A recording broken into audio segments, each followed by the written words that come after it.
Chapter 199. The formation of the Walla cavalry was still in disarray. When they saw countless great Ming cavalry rushing out of the city gates, they became even more flustered. Every single one of them turned on their horses and fled. However, their formation was already in a complete mess. How could they just run away like that? Before the great Ming cavalry could even reach them, they had already trampled over many of their own people. By the time the great Ming cavalry arrived, they were like the autumn wind sweeping away fallen leaves. They only cared about covering their heads and fleeing like rats. No one dared to fight against the great Ming cavalry. This was a one-sided battle. With the death of their general and the loss of their morale, the Walla cavalry was completely routed. In this kind of situation, how could they possibly be a match for the great Ming cavalry whose morale was at its peak? For a time, the situation on the battlefield was completely one-sided. Standing on top of the city gates of the Victory Gate, one could see the Walla cavalry being slaughtered. There were even some Walla cavalry soldiers kneeling on the ground and begging to surrender. The facts proved that there was no army that was undefeatable. As long as one used the right method, they could be defeated and surrendered. Yang Guang waved his large blade and led the charge. Just the number of Walla cavalry soldiers killed by him exceeded 7. Under his leadership, the majority of the great Ming cavalry also managed to kill a few. In the end, they were already 15 li away from the city gates. At this moment, Yang Guang suddenly remembered the words of the loyal marquis. He immediately stopped his horse and gave up on the pursuit. Instead, he turned around and began to clean up the battlefield. Hee hee. With the situation settled, Yang Qindong revealed a hearty smile. He was in a good mood as he waved at Hu Yan and the others. Come, let's go back to the immortal abode to eat. Let's go, let's go. Hu Yan and the others didn't show the slightest bit of fear. After seeing the brave side of their husband, the fear in their hearts had long flown beyond the highest heavens.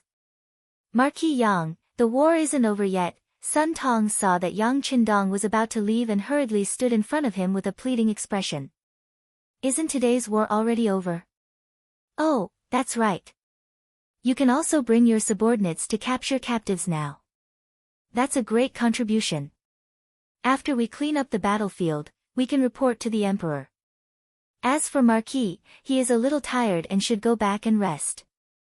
When the main force of the Walla arrives, Marquis will appear. After saying this to Sun Tong, Yang Qindong and the 4 madams went back to the Victory Gate. Tiger's Mane, Beta Persei, and Qiu V's first guard team protected him as they gradually disappeared from Sun Tong's sight.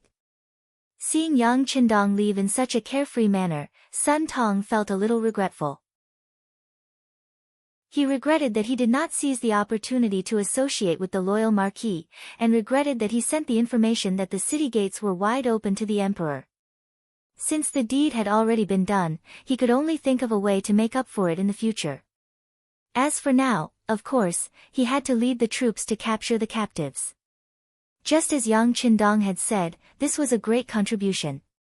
Normally, they wouldn't even encounter it, so how could they let it go now that they had encountered it? Sun Tong rushed down the tower with more than 4,000 people and rushed to the front of the Walla cavalry who were kneeling on the ground. The officers and soldiers of the 5 cities' warden's office, who originally only bullied the civilians, were now standing upright, as if they had changed into another person. After an hour, the battlefield was cleaned up, and the battle report was also summarized. In one battle, more than 2,000 enemies were killed and more than 5,000 were captured. Yang Qindong's debut finally ended with a great victory. Because Sun Tong was focused on snatching military merits, the throne room did not receive the news immediately. Zhu Qiyu and the ministers were together, waiting for the battle report with a nervous expression. From time to time, the ministers would prick up their ears to listen to the movements outside. However, everything was as usual, and they did not hear any sounds of fighting coming from the city. Since there was no movement, it was good news. The emperor and the officials waited patiently until a eunuch came to report that Deputy Chief Commander Yang Guang and Commander Sun Tong were waiting outside the hall. Zhu Qiyu hurriedly said, "Quickly invite them in." He even used the word invite. It could be seen that at this moment, Zhu Qiyu was very concerned about the development of the battle, so much so that he did not even care about losing decorum. Yang Guang and Sun Tong, who were wearing heavy armor, strode into the throne room. When they were 20 steps away from the emperor, they took the initiative to stop. Then, they half knelt on the ground and said in unison, "Great victory, we have come to offer the captives." Although it was only two people's voices, under full confidence, their voices were extremely loud and clear. This voice was like a giant hammer that struck the hearts of the emperor and the ministers. Hua! The emperor and the ministers, who were originally motionless and staring at the two people, couldn't help but tense up and then relax. After hearing the two people's reports, they were silent for a few seconds, as if they were all digesting this great victory report. How many captives were captured? What was the result of the battle? The Minister of Personnel, Wang Ji, was worthy of being an old minister. His reaction was extremely fast. While the others were still in shock, he had already asked the key question. In this battle, more than 2,000 enemies were killed, more than 5,000 captives were captured, including Walla's vanguard general, Sai Bian Wang, vanguard Guan Xining, and others. 10,000 enemies came, but only 2,000 managed to escape. Yang Guang's voice was still loud. More than 5,000 enemy captives are now outside the imperial palace. Emperor and the ministers, please go and take a look. Sun Tong was not willing to give up and reported the merit. This was also what the two of them had discussed on the way here. Since the battle was fought together, of course, the merit could not be claimed by one person. In any case, the merit was big enough, so it was not a big deal to have one more person share the burden. In this battle, our army did not have any casualties. We killed the enemy like the autumn wind sweeping away the fallen leaves. This is all because the emperor is protected by the heavens. This official congratulates the emperor. This official congratulates the emperor. When Sun Tong's words of congratulation came out, the ministers reacted at this time. They collectively kneeled on the ground and shouted loudly and excitedly. In the past, such words were said by the civil officials. The military officials only needed to focus on the battle. Usually, wasn't the reason why they were raised to be used at critical times? As for the merit or not, forget it. Even if they were military officials, it was their responsibility to win the battle. Did you not see Duking Zhangfu's example? When there was a battle, there was limitless glory. When there was no battle, there was all kinds of suspicion and jealousy from the emperor. Even a random eunuch might dare to bully you. In the end, you ended up without a corpse. Sun Tong rushed to say this sentence, not because of a whim, but because he had thought about it along the way. Why was it that when he risked his life and had the merit, only those civil officials who were good at talking would get it? He was not convinced, so he took the initiative. Sure enough, taking the initiative to say congratulations to the emperor, Sun Tong attracted a lot of good feelings from Zhu Qiyu. Good, good, very good. General Yang and General Sun have worked hard. After defeating the Walla army, you will be rewarded according to your merits. Ha ha ha, now, everyone, follow me to see the prisoners. Zhu Qiyu, who was originally nervous and clenched his hands until they turned white, could finally put down his high-hanging heart at this moment. At this moment, he was also in a good mood. Laughing loudly, he led the ministers straight to the square outside the imperial palace. On the square, there was a black mass of Walla cavalry in strange clothes kneeling on the ground. They all had their heads lowered, their faces dispirited. Some of them were even trembling slightly to show that their hearts were not calm at this moment, and were even a little scared. It was no wonder that they were so nervous. Previously, when Yang Qindong stretched out his finger at the victory gate, one by one, the Walla cavalry fell to the ground and died. Even their general, the king, died because of this. That scene shocked them so much that they still felt scared when they thought about it. The Walla, who had no culture, were very superstitious. They agreed very much with the saying that the gods had appeared. Since even the gods wanted to help the great Ming Empire, how could they fight this war? Surrendering and atoning for their sins might be able to exchange for the forgiveness of the gods. More than 5,000 Wala cavalrymen knelt on the ground obediently. Although their hands were tied, with their current mentality, even if they weren't tied up, not many of them would have the guts to resist. When Zhu Qiyu came here with the ministers, he saw this scene in front of him. Looking at the kneeling Wala cavalry, he couldn't see the end of it. The square, which originally looked very wide, was now very crowded. The great Ming Empire's soldiers and the Wala's surrendered soldiers were all over the ground. At this moment, no one doubted Yang Guang and Sun Tong's battle report. They thought that the war should be won, but the result would not be so good. The two generals were exaggerating in order to get military merits. But now it seemed that they were not exaggerating at all. Involuntarily, when the ministers looked at Yang Guang and Sun Tong, their eyes were full of jealousy. People were like this. When in danger, they often thought that it was enough to save their lives, and other worldly possessions could be ignored. But when it was really safe, the thoughts in their hearts would become more and more greedy. This was just a victory, and the Wala's main force had not suffered much damage, but some ministers were thinking about how to get benefits from it. It could be seen that a man who was not content was like a snake trying to swallow an elephant. It was not as simple as saying, "Congratulations, Your Majesty. This is caused by Your Majesty's heavenly power. This is enough to prove that Your Majesty is the true Son of Heaven." Eunuch Jining looked at the seemingly countless captive soldiers in front of him. After his eyes rolled around, he suddenly knelt on the ground and shouted loudly, "Congratulations, Your Majesty. Your Majesty is the true Son of Heaven." Many ministers who were used to flattering also took the opportunity to kneel on the ground and shouted loudly for the emperor's wisdom. The shouts of the ministers made Zhu Qiyu feel like he was floating. At this moment, he really thought that he was the emperor recognized by the heavens, and he was the son of the heavens. Otherwise, why was his imperial brother Zhu Qizhen defeated by Wala, and why was Shi Heng also defeated by Wala, but only he won? Chapter 200. Ha ha, all of this is due to the assistance of all the officials. Zhu Qiyu happily distributed the credit to the other officials. For a moment, it attracted endless sounds of gratitude from the officials. However, not all of the officials were shouting that the emperor was the true Son of Heaven. For example, the Minister of Rights, Hu Shao, had always maintained a clear mind. As an old official of several dynasties, he was very clear that the emperor was only the head of the dragons. Otherwise, the court would not be able to be unified and clear. As for who would be the head, it all depended on luck and identity. Just like when Zhu Qizhen was the emperor, didn't these officials also shout that the emperor was wise and that the emperor was the true Son of Heaven?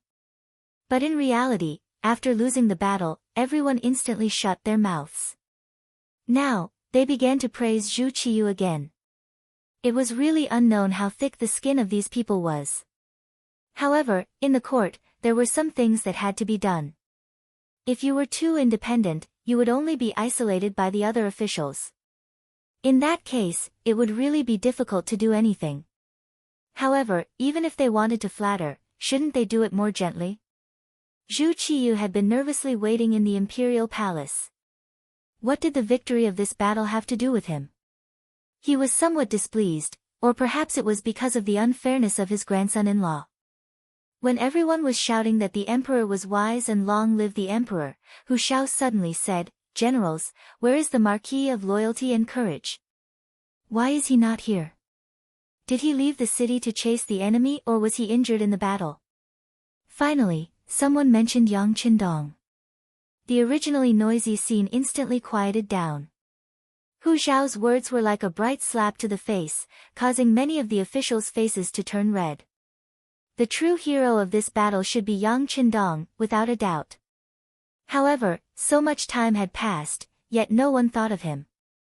This was truly a bit too much. When these words came out, Zhu Qiyu's face also turned red. He clearly knew that his performance just now was a bit too much. If it wasn't for Yang Qindong, it would have been difficult to achieve such a great victory.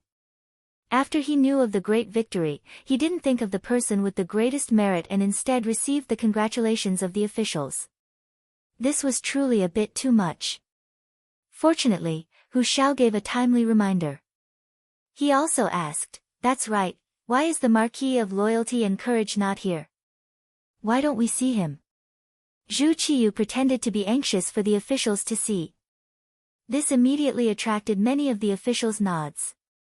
They all seemed to be praising the emperor's actions towards the meritorious officials, but in reality, only they knew what was going on.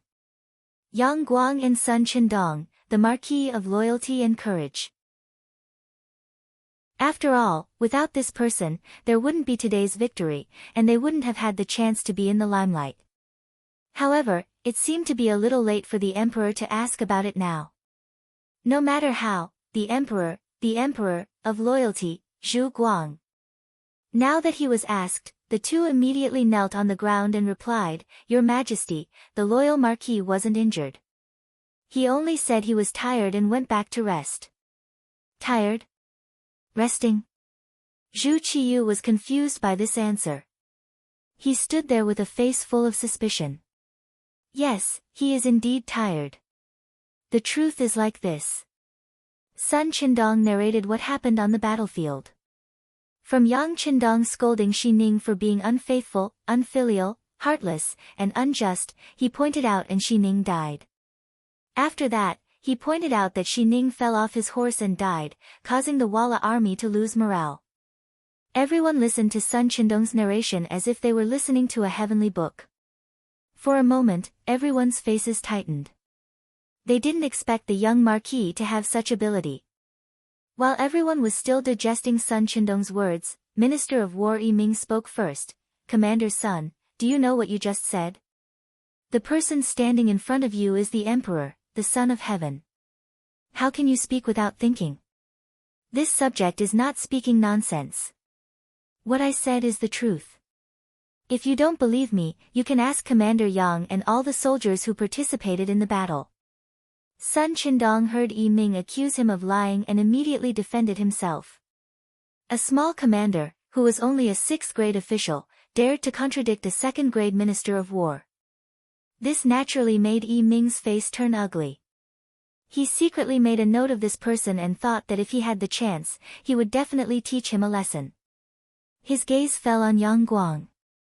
"Vice Commander Yang, tell me, what is the truth? Of course, you don't have to be afraid of other people's threats. Just tell the truth.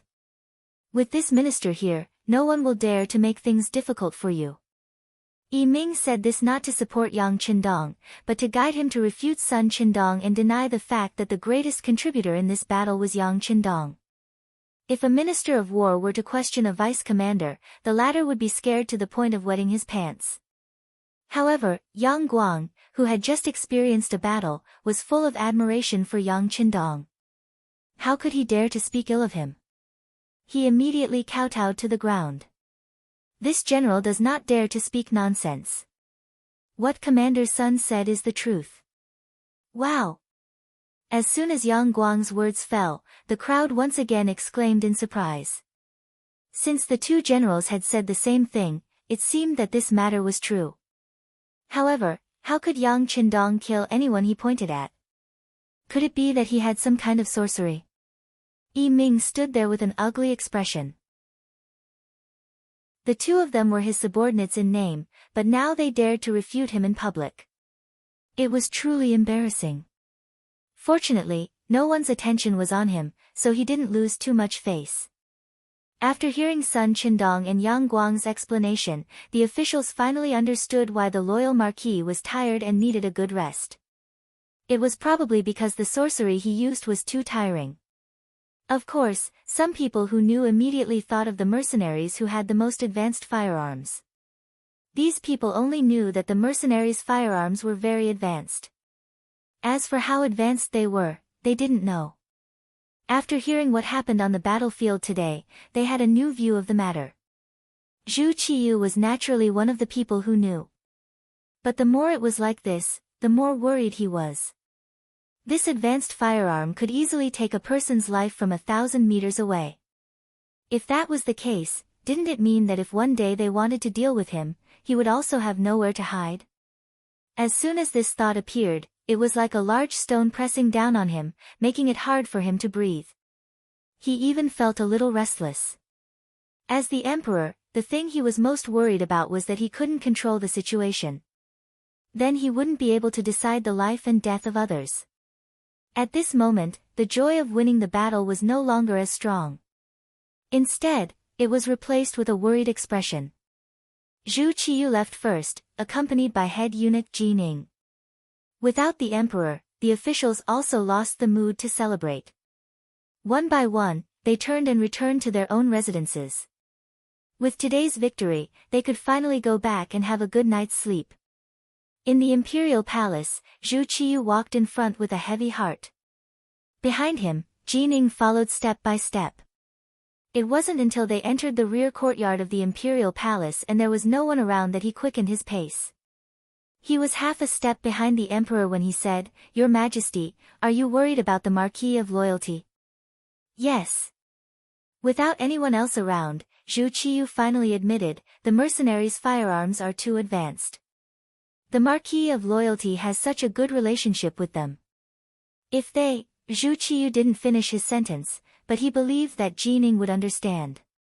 In a sense, they were grasshoppers on the same rope. Only when his throne was secure could Qing bask in his glory and hold power. How could Qing not understand this logic? With Zhu Qiyu around, he was the eunuch Qin that everyone admired. Without this emperor, he would probably die without a burial ground. Since the emperor had worries and hidden dangers, he had to think of a way to deal with them. This subject understands. How about this? I will immediately make a trip to the immortal abode and have a chat with the Marquis of Loyalty. At the same time, I will see if there is an opportunity to get in touch with the general of the mercenaries and reach some kind of agreement with them. Qing reported his thoughts to the emperor. Good. Let's work on both sides. In any case, there must be a result. We will not allow anyone who threatens our safety to exist. Zhu Qiyu nodded lightly, his voice carrying a hint of dignity. Immortal Abode. When Yang Qindong returned, he had gained a new title, War God. This was probably what it meant to become a god in a single battle. With just a few pointers, he had created his own legend. According to reliable investigations, not a single member of the Great Ming Dynasty's army had died in this battle. Only a dozen or so people had been injured in the pursuit because they had been too excited.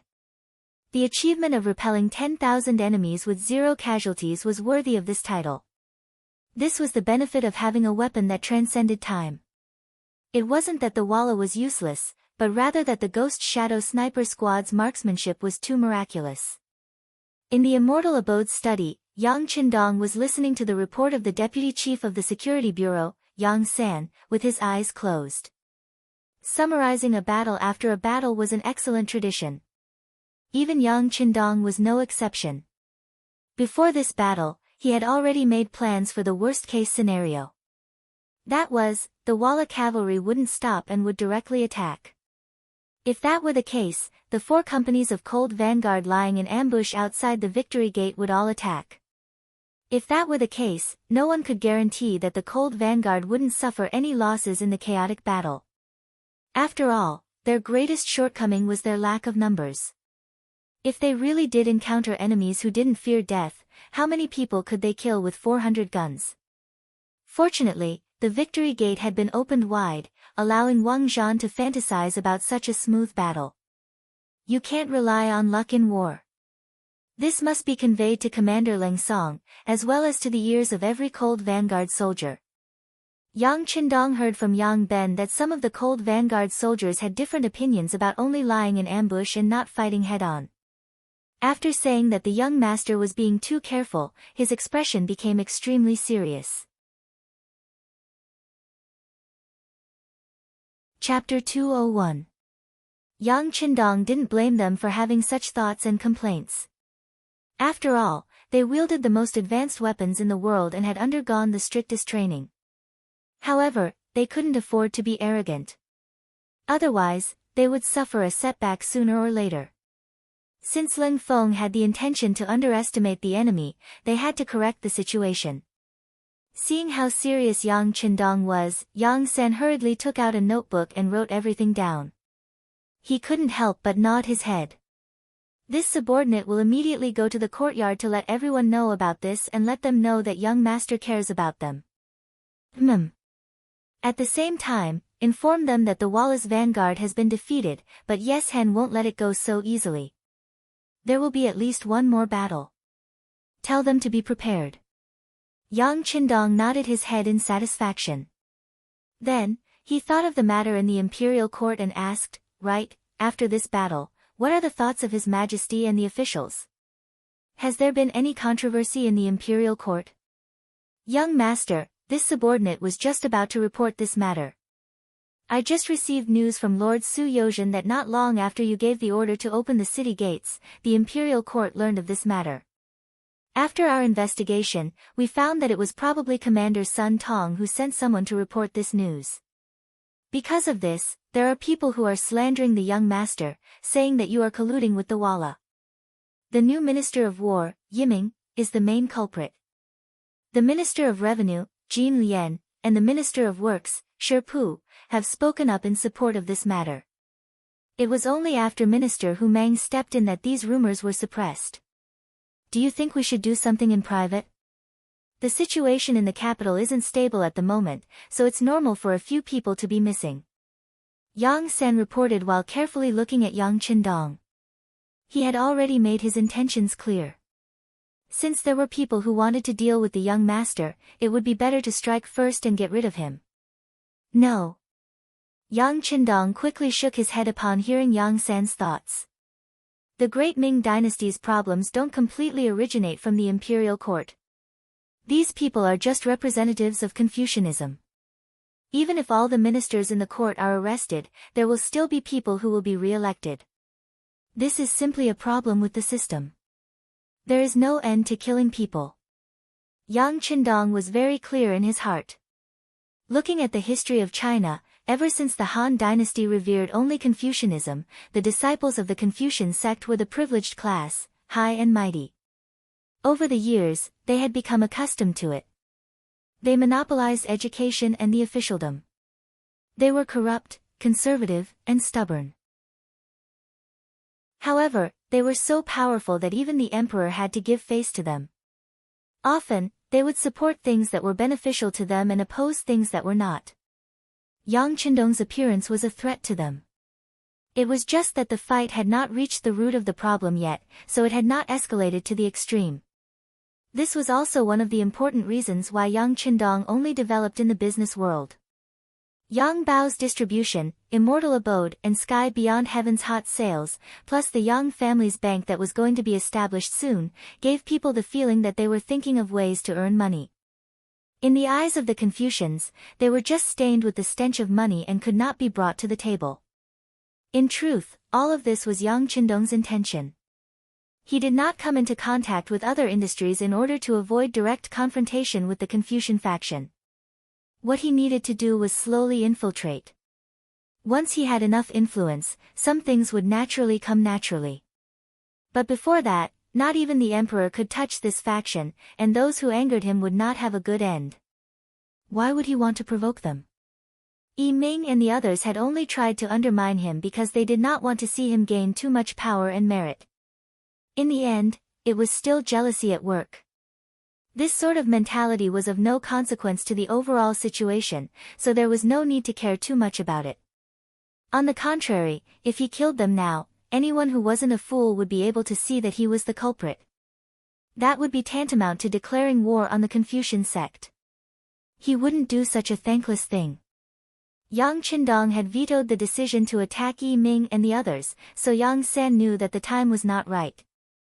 He immediately expressed that he would only pay attention to these people in the future, but would not take any action. Yang Qindong was very satisfied with Yang San's timely declaration. Very good. The staff of the Security Bureau have worked hard. How about this, when you go out, go to the Chief of Tiger's Mane and get 1 million taels of silver to reward your brothers. Young master, there is still enough silver. Yang San waved his hand, wanting to refuse. In fact, the Security Bureau had never lacked silver. All of this was because Yang Qindong had said that if they wanted to establish an excellent intelligence system, they had to be willing to spend silver. Thus, a steady stream of silver flowed into the Security Bureau. With enough silver, it was much easier to do things with half the effort. Just this treatment alone had attracted the envy and jealousy of many people in the Yang family. However, this matter was requested by Yang Qindong, so even if others had some thoughts, they did not dare to say anything publicly. The Security Bureau was not in the eyes of some of the senior officers of the Yang Consortium's new army, but Yang Qindong's weight and authority were not to be questioned. All right, it's settled then. Go and do your work. Without giving Yang Ben a chance to refuse, Yang Qindong waved his hand and gestured for him to leave. Yang San was touched. He knew that the young master felt sorry for his brothers in the Security Bureau. After all, the members of the Security Bureau were sometimes like mice that could not see the sun. Most of them lived in the dark. In order to keep their identities secret, they could not contact their families, get married, and have children. They had to give up all their youth. Sometimes, in order to obtain important information, they had to work hard for a few months, half a year, or even longer. Giving more silver was one of Yang Qindong's ways of compensating them. Yang San suddenly raised his right hand and gave a standard military salute before leaving the study. Not long after, Tiger's Mane strode in. There were not many people who could come to Yang Qindong's side without reporting. Other than Hu Yan and the other girls, only Tiger's Mane and Beta Persei had such qualifications. Young master, eunuch Qing is here. He said he brought a new edict from His Majesty. As soon as Tiger's Mane entered the room and saw Yang Qindong leaning against the chair with his eyes closed, he said carefully. Yang Qindong, whose eyes were still closed, acted as if he did not hear Tiger's Mane's words. He asked, "Has the 1,000,000 taels of silver been sent to the Security Bureau?" "Yes, it's been sent. It's the remuneration that His Majesty gave to Ling Feng." "That's good. Arrange a side hall. I'll go see Jining." Yang Qindong slowly opened his eyes. After he got up and stretched, his eyes shone with a dazzling luster again. At this moment, Jining had come to see him. Even if he used his toes to think, he would know why. It seemed that Zhu Qiyu was not confident. Zhu Qiyu was indeed not confident. On one hand, he wanted to use the mercenaries to defeat Walla's great enemy. On the other hand, he was worried that the mercenaries would threaten his safety after their victory. To guard against people and to use people at the same time. Under such contradictory psychology, Jining had come. In the side hall, Yang Qindong and Jining met. After greeting each other, they sat down in their respective seats. Eunuch Jin first praised the loyal Marquis's performance today and even called him a military god. Both the embroidered uniform guards and the East faction guards had their own intelligence agencies. Because they had been established for a long time, their strength could not be underestimated. For example, the fact that Yang Qindong was called a military god could not be hidden from Jin Ying's eyes and ears. "Ha, Eunuch Jin must be joking. It's all thanks to His Majesty's good fortune," Yang Qindong said modestly with a smile. "Ah. This battle was won by relying on the advanced firearms of the mercenaries. His Majesty is just someone who spent money." Jining chuckled, but as he spoke, he pointed out the crux of the problem. This eunuch was clear about everything. "You're just a military god who used advanced firearms. It can't be taken seriously. Moreover, even if the mercenaries were hired, the emperor would be the one paying for it. Your contribution would be even less." "Yes, Eunuch Jin's words are very true." Yang Qindong's expression did not change. He did not even have the intention to deny it. For this matter, Zhu Qiyu had spent 10,000,000 taels of silver. Although half of it had been in the form of property, it was still wealth. The fact that Yang Qindong had so easily admitted it made Jining feel like he had punched cotton, and his complexion turned rather nasty. When he had come, he had already prepared himself for Yang Qindong to ask for a reward. He had even prepared the words of reprimand so that he could use this opportunity to suppress this marquis of loyalty and valor. But Wang Qindong had no intention of asking for a reward, so what could he do? He couldn't just go and reprimand a meritorious subject without a word. If he did that, he would be going too far. After all, the main force of the Walla had yet to arrive at the capital. If he got rid of the donkey after it had left the millstone and he couldn't deal with the mercenaries, wouldn't the capital be in danger? He could not bear such a heavy responsibility. Yang Qindong's low profile and modesty had ruined Jin Ying's plans. But Jin Ying had followed several emperors, so he was able to react quickly. He looked at Yang Qindong and said, "Marquis of loyalty and valor, His Majesty is extremely satisfied with the performance of the mercenaries in this battle. He ordered this duke to reward the mercenaries no matter what.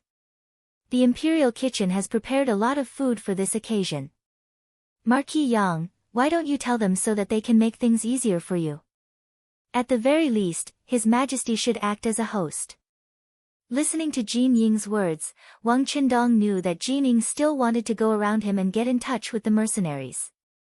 Since this was the case and they had prepared delicious food, how could he not take advantage of this opportunity?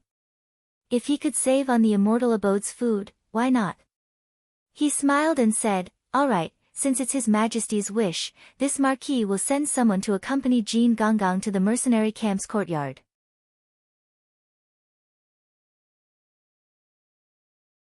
Chapter 202. Yang Qindong was so cooperative. Not only did he agree, but he also did not go personally. This greatly exceeded Jin Ying's expectations. He had originally thought that even if he agreed, he would go along and reap the benefits. Of course, Yang Qindong would not go with them. This was what Jin Ying wanted to see. He did not stand on ceremony. "In that case, I'll have to trouble you, Duke of Loyalty." "Ha, no problem, no problem." Seeing that Jin Ying did not invite him to go with them, Yang Qindong looked at him with annoyance. He could even imagine that once Zhu Qiyu really contacted the mercenaries, she would immediately kick him out. She might even find a crime to confiscate his family property. This was the scheming of an emperor. Sometimes, the emperor would turn hostile and refuse to acknowledge the other party's kindness. However, no matter how much Zhu Qiyu calculated, he would never have thought that the real mastermind behind the mercenaries was Yang Qindong. His methods would be useless in the end. In fact, it was not just Zhu Qiyu. None of the old foxes in the imperial court would have thought that the mercenaries, who had such advanced firearms, would have anything to do with a young man who was not even 20 years old. It was precisely because no one could guess that Yang Qindong did not cause everyone to boycott him in advance. Jin Ying left happily. Tiger's Mane followed Yang Qindong's orders and accompanied him to the courtyard of the mercenaries' barracks. Yang Qindong had mentioned this when he met with Commander Ling Song and the others yesterday. Once they won the battle and displayed their great strength, the emperor of the Great Ming dynasty would certainly think of a way to contact them and deepen their relationship. This was something that would be difficult to avoid. Instead of thinking of all sorts of ways and excuses to avoid it, it was better to meet them openly. In any case, there would be no promises. On the contrary, there would be some benefits. Why not? Jin Ying did not know about this. He only knew that if he had the chance to meet with the mercenaries alone, as long as he could establish a good relationship with them and make them work for him, it would infinitely increase his authority. In this way, even in front of the emperor, Zhu Qiyu, he would be able to speak with more confidence. Led by Tiger's Man, Jin Ying brought a group of embroidered uniform guards and a young eunuch from the palace to the courtyard of the mercenaries' military camp. With Yang Qindong's previous instructions, the group naturally entered without a hitch. Here, Jin Ying met the leader of the mercenaries for the first time, Ling Song, whom the soldiers addressed as commander. Although she didn't know what the commander's official title was, seeing how respectful the others were towards Ling Song, Jin Ying's intuition told her that there would only be benefits and no harm in getting closer to this person. Immediately, his face bloomed like a flower as he quickly stepped forward and took the initiative to greet Ling Song. Aya, Commander Leng is indeed a man of striking appearance. You are young and promising. You truly make me envious. As soon as he arrived in front of Leng Song, he listened to everything that was good. Leng Song, who had long been prepared and had a certain understanding of eunuchs, said with a straight face, "Are you the leader of the eunuchs by the great Ming Emperor's side? Very good, since the items have been delivered, you may leave." Leng Song's expression was so resolute and cold that Jin Ying's expression changed after hearing it. What kind of person was he? He was Zhu Qiyu's favorite. To put it bluntly, if he didn't like anyone now, he only needed to say a word in front of Dai Zong. Even if that person didn't die, they would lose a layer of skin. Other people couldn't wait to curry favor with him. Who would dare to speak to him in such a tone? However, Leng Song had done so, and yet he still didn't have the slightest bit of temper. He didn't dare to show Leng Song any displeasure, and he didn't even dare to say a single harsh word. This made Jin Ying's heart tighten. However, he was someone who was used to being a eunuch. He had suffered many grievances, so the speed at which he stabilized his state of mind was still very fast. After adjusting his state of mind, he looked at Leng Song and said with the same smile, "Commander Leng, I am here on behalf of the great Ming Emperor to thank you all. Sending these foods is merely a small token of our sincerity. My emperor's intention is for me to come and see if there is anything lacking here. If you have any requests, feel free to ask." Jining appeared to be very heroic. As long as they could rope in mercenaries, they felt that paying a certain price was necessary and worth it. Jining even had a bold idea, and that was to use mercenaries to deal with Zhu Qijin of Ying's sect and complete the great matter of the great Ming dynasty's unification. Leng Song silently looked at Jining. The sixth young master was truly a godly person. 2 days ago, he had already guessed that after winning the battle, Zhu Qijin of Ying's sect would spend money to rope him in. Wasn't this happening now? Since such a good thing had been delivered to him, how could he not accept it? Leng Song, who had been very cold, suddenly smiled. In Jin Ying's eyes, this smile was like 100 flowers blooming. It actually made him feel as if his heart was bursting with joy. Eunuch Jin is too polite. Since this is the case, how much can the great Ming Emperor give us if we lack copper and iron? He actually made a request. Jining was overjoyed. He knew that this was very likely a way to strengthen the bond between him and the mercenaries. Not to mention copper and iron, as long as the great Ming dynasty had it, they probably wouldn't be stingy in the slightest.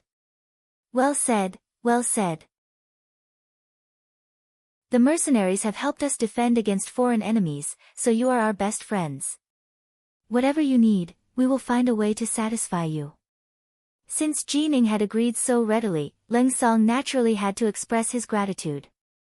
He laughed heartily and invited the other party into the depths of the barracks.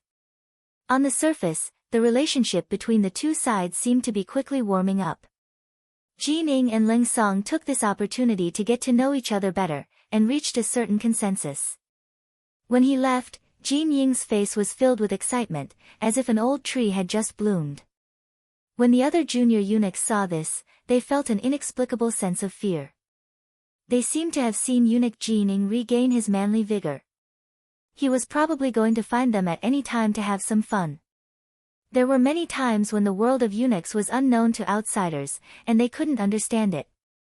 Perverted people often had many perverted methods, and these methods were often used to make senior eunuchs happy, while the junior eunuchs had nothing left to live for.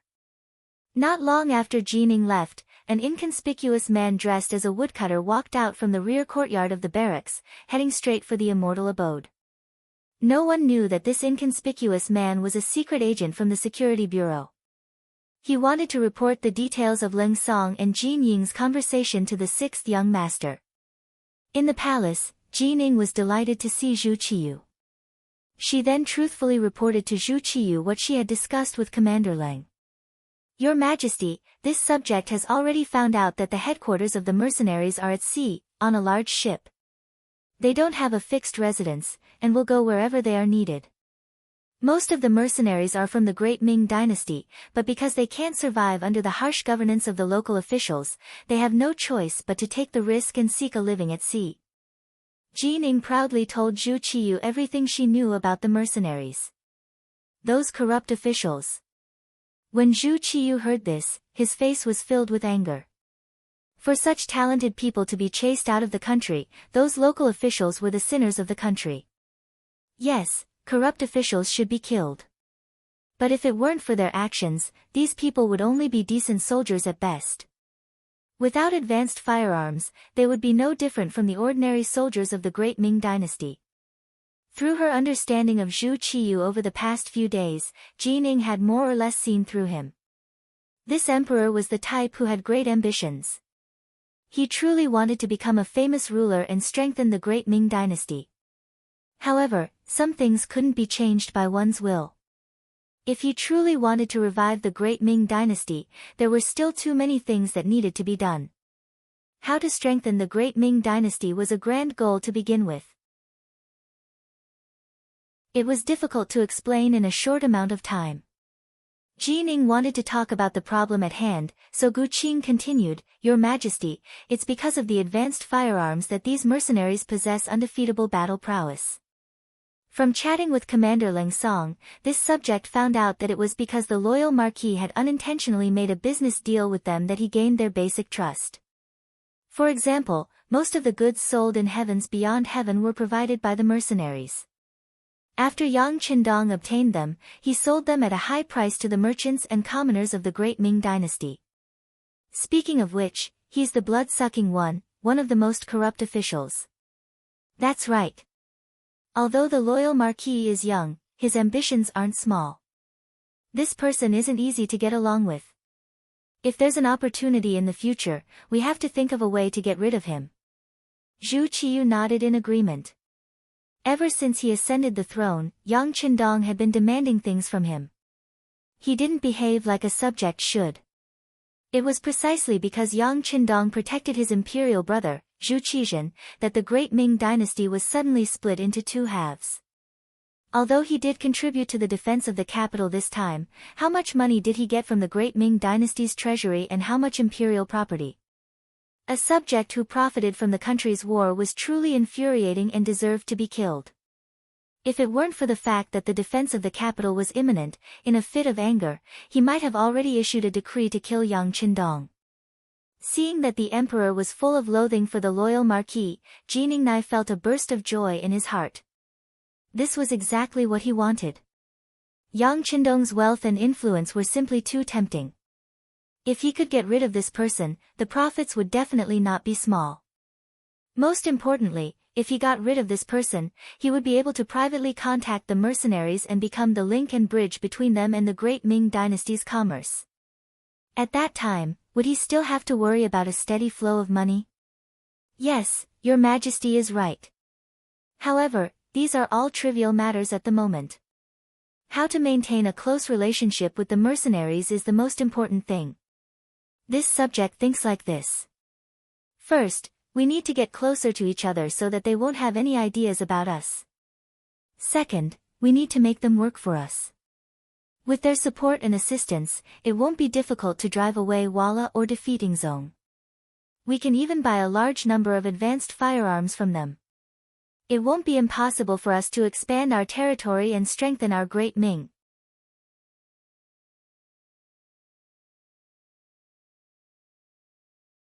Chapter 203. Zhu Qiyu's blood surged when he heard Jin Ying's words. Wasn't this person talking about his life goal? When he heard that he could buy a large amount of advanced firearms from the mercenaries, he became even more excited. Beloved official, are they really willing to sell such advanced firearms to us? Zhu Qiyu couldn't be blamed for asking this question. The mercenaries' strength lay in their advanced firearms. If everyone used the same level of weapons, the Great Ming Dynasty, which had sufficient soldiers, could destroy the mercenaries in minutes. Selling one's foundation to others was a short-sighted action. Zhu Qiyu didn't think that this matter was very feasible. It's possible. Your Majesty, to be honest, this subject also thought that it was impossible. However, when Commander Ling mentioned that he needed a large amount of copper and iron, this subject casually mentioned that Your Majesty was very interested in the advanced firearms in their hands. Unexpectedly, Commander Ling agreed on the spot that as long as we could provide them with the materials they needed, he would personally gift us an advanced firearm as a tribute to Your Majesty. As for the need for more firearms, he would need to return to the sea and report to his leader before he could make a decision. When Qing said this, he was eloquent and eloquent. From the looks of it, he was clearly trying to show off his achievements. Is that really possible?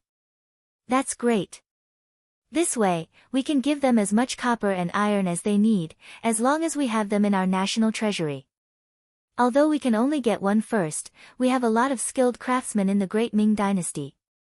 So, we will be able to imitate them very soon. At that time, we will be able to sweep the world, ha ha ha. Zhu Qiyu's brain reacted very quickly. At this moment, he seemed to be able to see many advanced firearms at his disposal and the scene of him conquering the world. Yes, this subject understands. Seeing that Zhu Qiyu had agreed, Qing also sighed in relief. Previously, he had agreed to the other party's request for copper and iron without asking the emperor for permission. He was afraid that he would be blamed. Now, it seemed that he didn't need to worry. But then again, in order to obtain an advanced firearm and the friendship of the mercenaries, the price they had paid this time was too great. Just the copper and iron alone was promised to be 1,000,000 tons. This was already 3/5 of the amount in the Great Ming Dynasty's national treasury, and it had been accumulated since the time when they became ancestors. Looking at it this way, the capital they paid was too much. But when he thought about the friendship between the two countries and an advanced firearm, it seemed to be worth it. Immortal Abode. The information from the Security Bureau was sent to Yang Qindong. Ha ha ha, very good, it's done. In the study, Yang Qindong's joyful laughter could be heard. There were a lot of science and technology books stored in the warehouse. They were supposed to be distributed to the troops for them to study. Now, Yang Qindong took out a portion of it and gave it to the researchers in Crimson City. Those people were originally 1 in 1,000 talents. Now that they had the materials they could learn from, they could do things with half the effort. The development of the city was changing day by day. With ready-made firearms and detailed books, it was not difficult for him to not improve. The only thing that hindered its development was the lack of raw materials. For this matter, Yang Qindong had even made preparations to attack the Japanese Empire. As everyone knew, the Japanese Empire was located in the middle of the ocean and was made up of several islands. Because of its special geographical location, they had a lot of gold and steel mines. These were the things that Yang Xie needed to develop. However, the Ryukyu kingdom had not been completely stabilized. If he sent troops to the Japanese Empire now, he would feel that he was stretched thin, which was why it had not taken shape yet. In the end, there was too little time, and the number of troops in Yang Xie's army was too small. Since he could not immediately attack the Japanese Empire, Yang Qindong had to reconsider where he could get more copper and iron for Crimson City's development. After thinking about it, his target was still the Great Ming Dynasty. He wondered if he could use Zhu Qiyu's eagerness to make a fuss. Leng Song did not disappoint. After negotiating with Qing, he managed to get 1,000,000 tons of copper and iron. With these things, it could be imagined that the problem of Crimson City's raw materials had been temporarily solved. How could he not be happy? As for whether or not the Great Ming Dynasty would replicate the advanced firearms, Yang Qindong was not too worried. Even with a ready-made firearm, it would take a long time to replicate it. When that time came, who knew what the situation would be like? Who knew? Who knew? Without the corresponding books and guidance of others, who knew how long it would take to create a new firearm just by relying on a finished product? Who knew how many detours there would be? As for what could be done with this advanced firearm, without the corresponding bullets, it was just a decoration and could not threaten anyone. The important thing was that he had obtained 1,000,000 tons of copper and iron. Moreover, Zhu Qiyu had personally agreed to it. Even if it was shipped out of the capital to the sea, it would still be justified. Just as he was thinking about how Qing had helped him greatly, more intelligence from the Security Bureau arrived. It was an intelligence report on the Walla's army. It had to be said that the Walla cavalry was truly an elite force. Not only did they charge quickly, they also fled quickly. It had not been long since the battle in the morning, but their deserters had already retreated 300 li and found the main force of the Walla's army. According to the intelligence report, the Walla's army only had 60,000 soldiers, but it was said to be 200,000. After reorganizing the vanguard that had escaped, they were rapidly marching toward the capital. Of the 50,000 soldiers, there were 40,000 cavalry and 10,000 infantry. It had to be said that the steppe truly was rich in healthy horses. In this aspect, the great Ming dynasty could not compare. In the absence of modern chariots, Yang Qindong was also considering building a cavalry team. He had even prepared a candidate. It was a young man named Windchaser. This person had lived on the steppe since he was young and was extremely familiar with horses. Even more amazing was that he even understood horse language and could communicate with healthy horses in an extremely short amount of time. With such talent, he should have been able to do well on the steppe. However, fate played a little joke on him. Because his mother was quite beautiful, the leader of the local tribe took a fancy to her. First, he killed his father, then he took his mother by force, forcing his staunch mother to die on the spot. At the time, Zhui Feng was only 12 years old. In a fit of rage, he killed the leader and took revenge for his parents. Then, he rode a healthy horse and fled to the Central Plains. After fleeing for 6 years, he coincidentally joined the Yang Xie's new army. A while ago, Zhui Feng had already passed the strict test of the Cold Front and was approved by the commander, Ling Song, to bring the 9 Cold Front members back to the steppe. He used his status as the squad leader to gather information and secretly accumulate strength. The matter of Zhui Feng only flashed through his mind. The main force of the Walla was already here. How to deal with them was the problem that Yang Qindong needed to consider. With the death of the vanguard army's general Qing, he was afraid that they would not listen to his orders to set up a formation in front of the city and wait for his roll call. It was very likely that when the city gates opened, they would all rush into the city. If that was the case, it would be difficult to control the situation with just the 400 Cold Front members.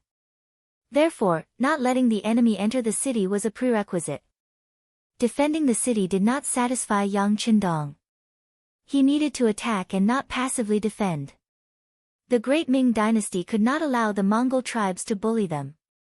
If they could only defend when they were at their doorstep, this was definitely a disgrace.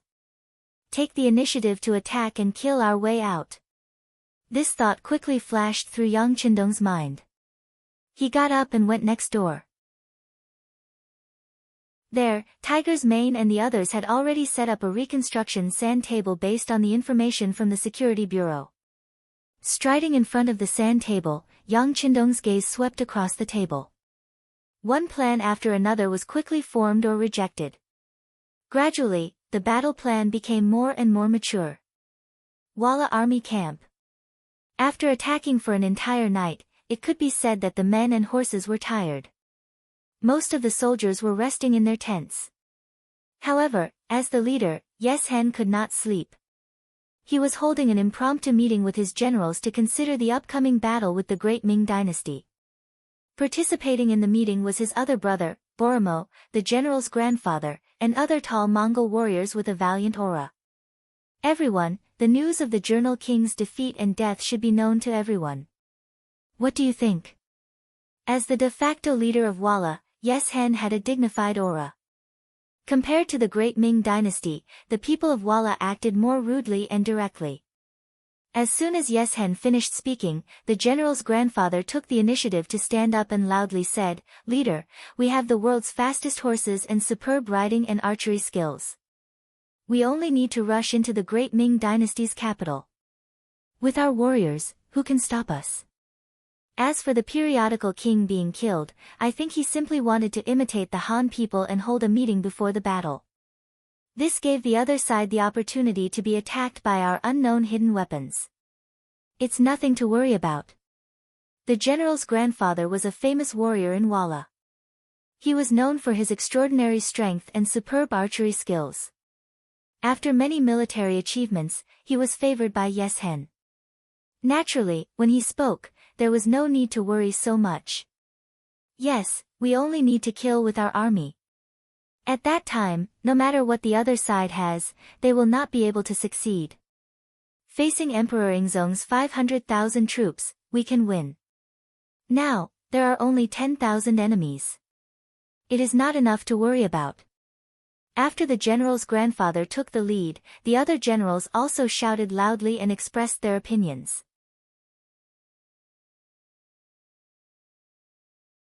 Chapter 204. These generals were mostly brave warriors. Perhaps they wouldn't have any problems fighting on the battlefield, but when it came to strategizing, they were far too lacking. Yes Hen lightly shook his head. He wasn't as straightforward as the other Mongolians. Instead, he was a cunning Walla leader, as cunning as a rabbit. During the Battle of the Tumu Fortress, it was because of his cautiousness and caution that they were able to achieve a great victory. Since the periodical king had already been defeated and even died, he naturally wouldn't recklessly advance. He wasn't very satisfied with the words of these martial artists. Instead, he turned his gaze to his younger brother, Borromeo. Borromeo and the periodical king were both Yeshin's younger brothers. However, their personalities were completely different. The latter was fond of grandiose achievements and liked to take everything for granted. However, he was a man of few words and usually gave off a gloomy feeling. It wasn't that Borromeo wasn't good at talking. On the contrary, he was a person who planned before taking action. He was used to observing others and then making the most correct decision based on everyone's performance. However, those who were good at observing others generally had very accurate intuition. When he felt Yeshin's gaze on him, his expression became serious. Elder brother, this subject brother also thinks that General Nigong and the others are right. Our current advantage is that we have a strong army. As long as we take a steady approach, taking down the Great Ming's capital will be just around the corner. How do we take a steady approach? Yes Hen, who valued his younger brother's opinion very much, asked. In the words of the Han people, it's called step by step. Obviously, Borromeo had already thought of a countermeasure. When his elder brother asked, he gave the answer without hesitation. Step by step. Yes Hen was very interested in this idea.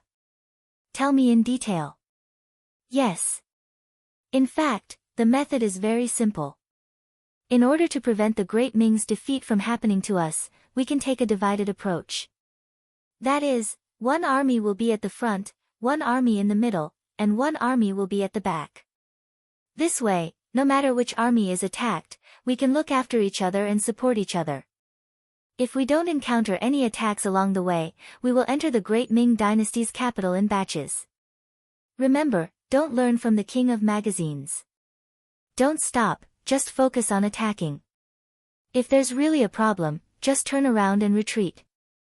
The army behind you will naturally support you. Not bad, not bad. Yes Hen nodded in agreement when he heard Borromeo's opinion. By dividing the army into 3 groups, it was guaranteed that no matter what went wrong, Walla's main force would still be there, and the army would not be completely wiped out. Yes Hen laughed heartily when he realized the benefits of the art of war. Alright, we'll do as you say. How about this? General Nigong will take 10,000 men as the vanguard, that child Borromeo will take 20,000 men as the center, and this chief will bring up the rear to ensure everyone's safety. Yes. After receiving the order, the generals placed their right hands in front of their chests and saluted Yes Hen. There was a change in the strategy. The Walla army that was supposed to arrive at the capital at dusk on the second day did not arrive as scheduled. On the contrary, the security bureau personnel sent out ran until 3 horses died and sent back important news. The Walla army was actually advancing toward the capital in 3 groups. In the mercenary compound, Yang Qindong, Commander Leng Song, and the others were waiting for news from the front lines. This time, the main force of the Walla army was coming. It would be very difficult to use the previous method of naming to deal with them. This time, it would be a hard battle of saber against saber, spear against spear. Emperor Zhu Qiyu had already sent people to inquire about the situation more than once. Even eunuch Jining had taken the initiative to come once. Because of Yang Qindong's presence, he left after a brief exchange of greetings. Ling Song had told him before that it was best not to let the loyalty marquis know about their deal. Otherwise, based on the fact that this person had an extremely good relationship with the leader of the mercenaries, it was very likely that he would interfere and ruin the plan. Of course, this was Yang Qindong's idea. Even his cooperation with Zhu Qiyu had to be as mysterious as possible. In his view, the more mysterious something was, the more people would believe it was real and would not be suspicious. As expected, Jining listened to Ling Song's words. When he saw Yang Qindong here, he took the initiative to leave. Before leaving, he gave Ling Song a look that only the two of them could understand. Yang Qindong had seen this out of the corner of his eye, but he still pretended not to see it. While everyone was waiting, the security bureau finally sent back news.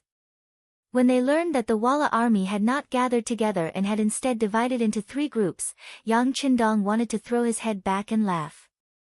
Previously, he had been worried that the Tile army would launch a collective attack. If that was the case, with the 10,000 Great Ming soldiers under his command and the 400 Cold Vanguard soldiers, it would truly be difficult to ensure the safety of the 12 gates of the capital.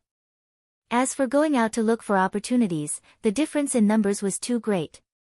It was difficult to say whether they could protect themselves and annihilate the enemy.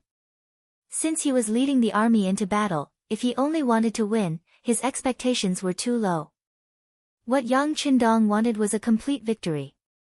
He wanted to obtain the greatest victory with the least losses. It was indeed very difficult to achieve this. However, now that the Walla had taken the initiative to divide their forces, the situation was completely different. After dividing their forces, the Walla's advantage in numbers was gone. Yang Qindong could fight according to his plans.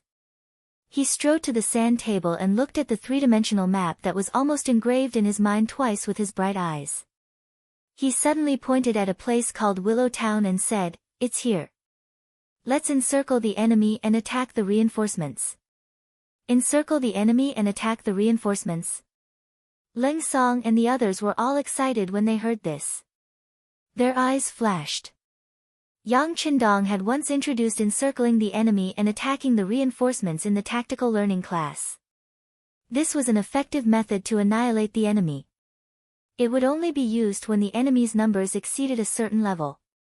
When everyone was still thinking about the essence of encircling the enemy and attacking the reinforcements, Yang Qindong took a pointer and pointed at the sand table and said, "Everyone look, this place is called Willow Town. The local people call it Willow Ditch. There is only one main road in the town that runs from east to west. The north and south sides are filled with huge ditches. There was a heavy rain a while ago, so there should be a lot of water in the ditches. Immediately send people there. If the ditches in the north and south are filled, immediately inform the people there to evacuate." With a resolute voice, Yang Qindong gave the military order. At the same time, Tiger's Mane had already walked out of the meeting room and arranged for fast horses to investigate the situation in Willow Town. "When the scouts come back with the specific information, we will hold a meeting overnight and then make preparations overnight. We have less than 24 hours to prepare. I hope everyone will be alert." Yang Qindong's gaze swept across Ling Song, Xiao Feng, Ting Shan, Wu Sheng, and the others. Yes. Everyone's bodies quickly tensed up and stood at attention. At the same time, their eyes lit up. Generals were never afraid of war. Although they also hoped for world peace, their mission made them never shrink back when war came. In their hearts, they even hoped to achieve great things on the battlefield. The scouts left the city in the night. Now that the 5 city warden departments were under Yang Qindong's command, it was very easy to send people out of the city. 4 hours later, the fast horses came back from Willow Town, which was 30 li away. They reported that the ditches were filled with water, and that the ditches were 2 zhang wide and 1 zhang deep. Inform Vice Commander Yang Qindong and the 5 commanders to come here for a meeting. Hearing that the situation was as he had expected, Yang Qindong's eyes flashed with determination. Not long after the order was given, Yang Guang's group of 6 arrived at the mercenaries' courtyard. This was the first time they had walked in here, so they were a bit nervous. After all, to the outside world, this army was too mysterious. It was so mysterious that even they did not know much about it. The dark night added a bit of mystery to the courtyard. The 6 people followed the torches that led them to the meeting room, so they did not see their surroundings clearly. When they entered the brightly lit meeting room, the 6 people lost their ability to observe their surroundings. All of this was because Yang Qindong, dressed in green, was standing in front of them. Ever since the previous time when he completely defeated Walla's vanguard, Yang Qindong had the title of War God. He enjoyed a very high status and influence in the army.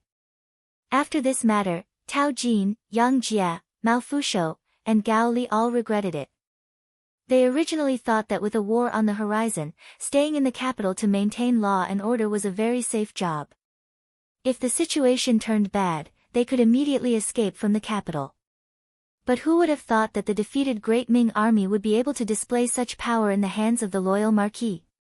This was great. They had defeated the enemy effortlessly and obtained military merits, but they didn't get any credit at all. Their hearts were extremely unbalanced, so they made up their minds that they would participate in the next war no matter what. When they saw Yang Qindong, a feeling of respect naturally flowed out from the bottom of their hearts. You're all here. Looking at Yang Guang's group of 6, Yang Qindong nodded slightly.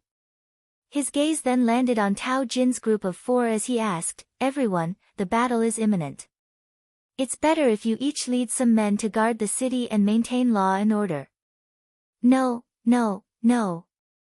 When Tao Jin's group of 4 heard that they were going to be excluded again, how could they be willing? They immediately shook their heads like a rattle drum, and their faces instantly became very ugly. Oh. So you're saying that you want to participate in the war? Yang Qindong asked with a surprised expression. In fact, this result was already within his expectations. Since there were benefits, who would stand by and do nothing?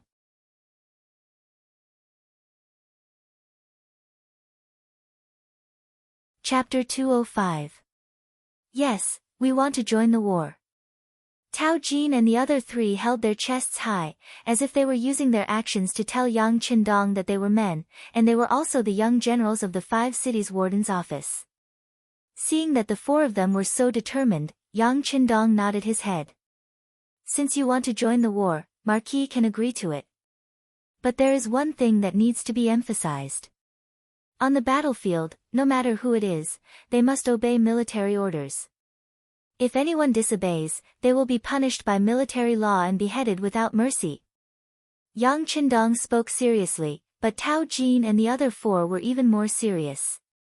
They nodded their heads solemnly, indicating that they would listen to Yang Qindong's orders and arrangements. Since that is the case, come over, I will announce the battle plan. Yang Qindong turned around and walked towards the sand table. He held a pointer in his hand and pointed at the sand table as he spoke of the battle situation and issued orders. According to the scouts, Walla's army is divided into 3 groups and is heading towards the capital. The first group is a vanguard of 10,000 cavalry, led by General Walla's grandfather. Marquis has seriously studied this man.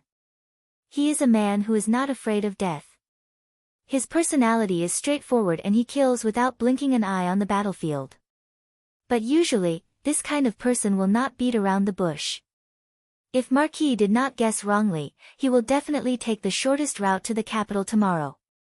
Then Willow Town will be his only route. Willow Town, there is only one road from east to west. There are more than 2,000 people and more than 500 families in the town. The south and north of the town are surrounded by 2 ditches that are 2 zhang wide and 1 zhang deep respectively. It can be said that once we enter the town, as long as we block both ends, there will be no other way out. And what we need to do is to block them here. Tingshan, Tao Jin, Gao Li, where are you? We are here. The three people who were called out stepped forward and came in front of Yang Qindong. Marquis ordered that Tao Jin and Gao Li each take 1,000 soldiers. Tingshan take 100 men from your third company and set up a defense at the exit of Willow Town. Remember, your mission is to block the enemy here and not allow them to advance even an inch. At that time, you may be able to suppress the enemy's charge with long-range shots. Yang Jia, Mao Fusho, each of you will lead 1,000 men and cooperate with Xiao Feng's company of 100 men. When you see Walla's vanguard cavalry enter Willow Gully, you will immediately close the gap. This will restrict a portion of the enemy's forces and reduce the pressure on our allies. At the same time, you must prevent the enemy from breaking out from here. Sun Tong, take 1,000 men and cooperate with 4th Company Commander Wu Sheng. Wait for Walla's main force, which is that child Boromeo's troops, to send reinforcements to Naigong. No matter how fierce the attack is, you must not take a step back. When Xiao Feng, Yang Jia, and Mao Fusho stabilize the situation, they will come to support you. No need, we can handle it. Wu Xing stepped forward confidently. He looked as if he could complete his mission and didn't need anyone's help. It's good to be confident, but don't feel too much pressure. Also, when you can't hold on any longer, there will be orders for you. At that time, you can retreat to the side and open up a path for that child, Borromeo. Let him enter Willow Gully and become a turtle in a jar just like grandfather. Yang Qindong was very satisfied with Wu Xing's performance.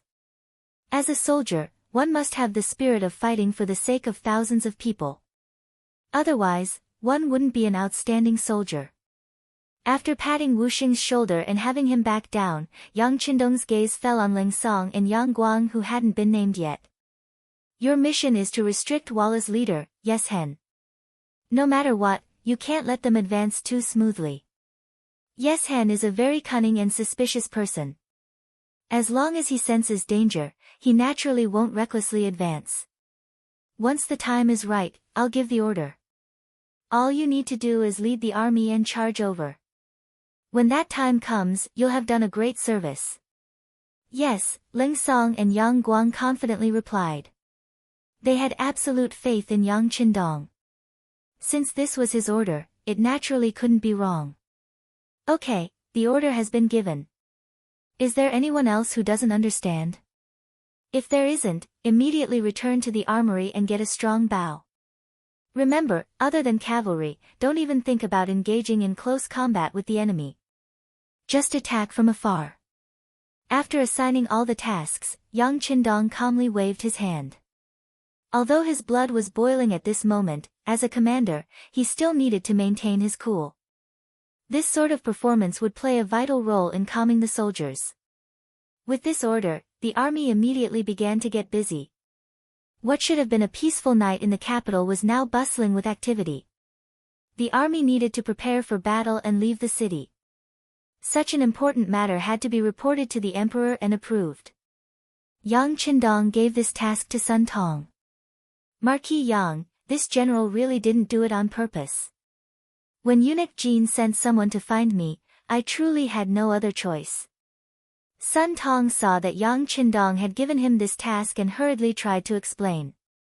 He did not want to offend Yang Qindong because of this, as this would only bring him benefits. It's fine. Marquis knows of your difficulties and can understand. There's no need to think too much about it. Yang Qindong had a smile on his face, but it was just a formal smile. No one knew what he was thinking behind this smile. No, Marquis Yang, this general truly admires you. I have already regretted what I did before. This time, please send someone else. Sun Tong kept shaking his head, as if he wanted to express his determination. Yang Qindong stepped forward and placed a hand on Sun Tong's shoulder as he chuckled. Okay, Marquis understands your intentions. How about this? You still need to report. This time, it is Marquis who has asked you to go. It will be different from last time. This smile was much more sincere than before, and Sun Tong immediately nodded in understanding. Although one did not have a very high position in the five cities' warden's office, one still needed to be smooth and slick in dealing with people, and one also needed to be smart. Satisfied, Sun Tong left and headed straight for the imperial palace. Not long after, Jining heard the news and met with Sun Tong. She heard about Yang Qindong's plans and determination for this battle. Is the main force of Walla's army coming? Commander Sun, what do you think are our chances of winning this time? Jining did not know much about the battlefield. He did not even know where Willow Town was. However, he was better than Wang Zhen in that he would not casually interfere in things he did not know. For example, when it came to military matters, he did not understand, so he would ask for the opinions of others. I am not very sure either, but looking at the Marquis of Loyalty, he should be very confident. At this moment, we should choose to believe in him. Sun Tong did not dare to directly express his admiration for Yang Qindong, so he changed the way he spoke. Yes, we should believe in him. How about this? I will immediately report this matter to the emperor. You wait for the tiger tally. Jining nodded and told Sun Tong to wait where he was. He then went to the back of the palace to find the emperor. It had to be said that Zhu Qiyu was very diligent. He had not yet slept and was still reading some books that the emperor must read. When Jining went forward and said that Yang Qindong was going to lead the army out of the city to fight Walla, his expression became somewhat nervous. Has Walla's main force arrived so soon? I wonder if the Marquis of Loyalty has made preparations. Your Majesty, with the help of the mercenaries, I think there will be no problem. Commander Sun Tong of the Warden's Office of the Five Cities has come to ask for your opinion and ask for the Tiger Tally to lead the army out of the city. Your Majesty, what do you think? Jining asked carefully. The political power of the Ming dynasty was actually composed of civil and military officials, eunuchs, and the embroidered uniform guards. According to the rules of the past, when the army went out to war, there must be an accompanying eunuch to supervise the army. Only then would the emperor be at ease.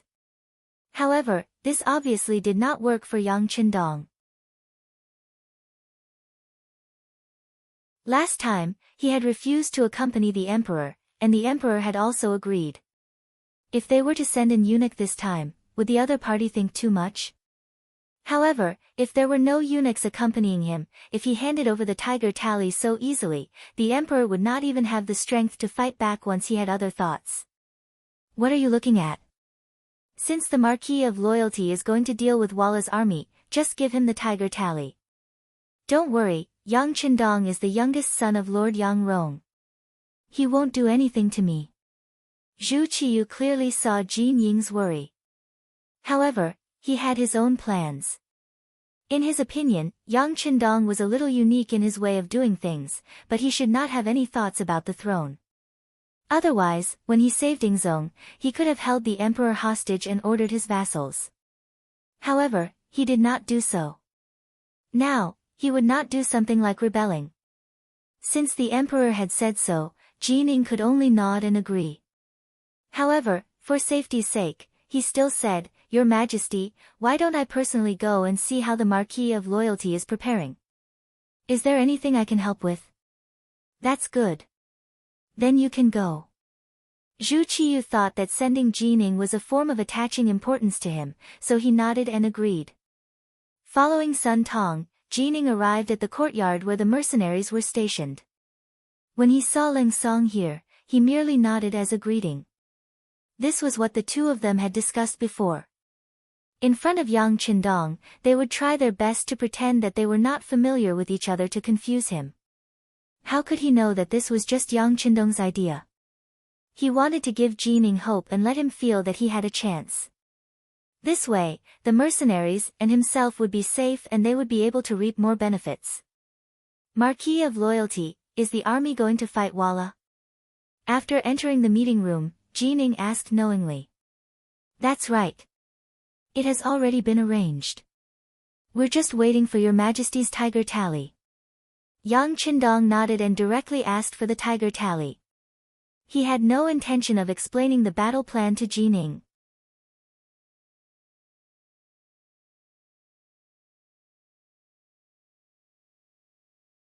Chapter 206. It was one thing for Yang Qindong to not have eunuchs as supervisors when he led troops into battle, but he couldn't even be bothered to explain the battle plan. This made Jin Ying's expression turn ugly. Duke of Loyalty, how are we going to deal with the Walla this time? Do you have a chance of winning? Jin Ying kept asking for the battle plan. Although it was no longer a secret, Jin Ying had the right to know. If he knew, it was the same as the emperor knowing. But Yang Qindong couldn't be bothered to waste words with him. He still remembered that before he returned, it was this man who had ordered the brocade guards to attack Yangjia village. Yang Qindong didn't settle the score with him because he cared about the big picture. But it didn't mean that he would still speak nicely with him. Thus, in front of Yang Guang, Sun Tong, and the others, he turned around and said, "This marquis has spoken for an entire night, and my mouth is already dry. If Eunuch Jin wants to know the specific situation, you can ask someone else." Yang Guang, Sun Tong, and the others' expressions changed when they saw him reject Jin Ying in front of everyone. This was the head eunuch of the ceremony directorate, the favorite of the emperor. Wasn't Yang Qindong afraid that Jin Ying would hold a grudge against him and settle the score later? Tao Jin and the others couldn't help but lower their heads, indicating that they wanted to draw a clear line with Yang Qindong. Yang Guang stood unmoving. Sun Tong looked conflicted and hesitant. But in the end, he raised his head and looked at Jin Ying's deflated expression. Yang Qindong took in everyone's expressions out of the corner of his eye. Then, his gaze landed on Jin Ying. The corners of his mouth curled up slightly. His smile was playful. At this moment, Jin Ying was furious. Ever since Zhu Qiyu had come to power, no one had dared to speak to him like this. Even the current emperor would talk to him in a negotiating tone when he encountered something. However, Yang Qindong actually dared to openly oppose him. This was simply challenging his authority. Jin Ying was furious, but on the surface, she did not show any signs of anger. Instead, she laughed and said, "Fine. Since the emperor has handed over military power to the Marquis of Loyalty, there should not be any problems. In that case, this duke will congratulate the army in advance on their triumphant return. This is the tiger tally. This duke still has to go back and report to His Majesty, so I won't stay any longer. Farewell." After saying that, Jin Ying turned around and left. No matter how one looked at it, her footsteps were somewhat unsteady. It was clear that she was extremely angry. But at the same time, he still had a backup plan in his heart, which was that he did not know the details of the battle plan. If they lost the battle, it would have nothing to do with him. At that time, he could use this as an excuse to punish Yang Qindong. What Jin Ying didn't know was that Yang Qindong would give her this opportunity. Because of Yang Qindong's attitude towards Jin Ying, the atmosphere in the meeting room was extremely tense. Yang Qindong acted as if he didn't see it and said, "All right, go do whatever you need to do. The tiger tally has already arrived. The army will set off in an hour." Yang Guang, Sun Tong, and the others quickly left. They needed to collect their weapons. It would take some time to gather their men. Ling Song and the others all stayed behind. Each of them only brought a company of soldiers, so they could be called to battle at any time. Without any outsiders, everyone's spirits were much more relaxed. Ling Song also carefully came to Yang Qindong's side and said, "Young master, Jin Ying is quite angry with you, but I don't know why she did this.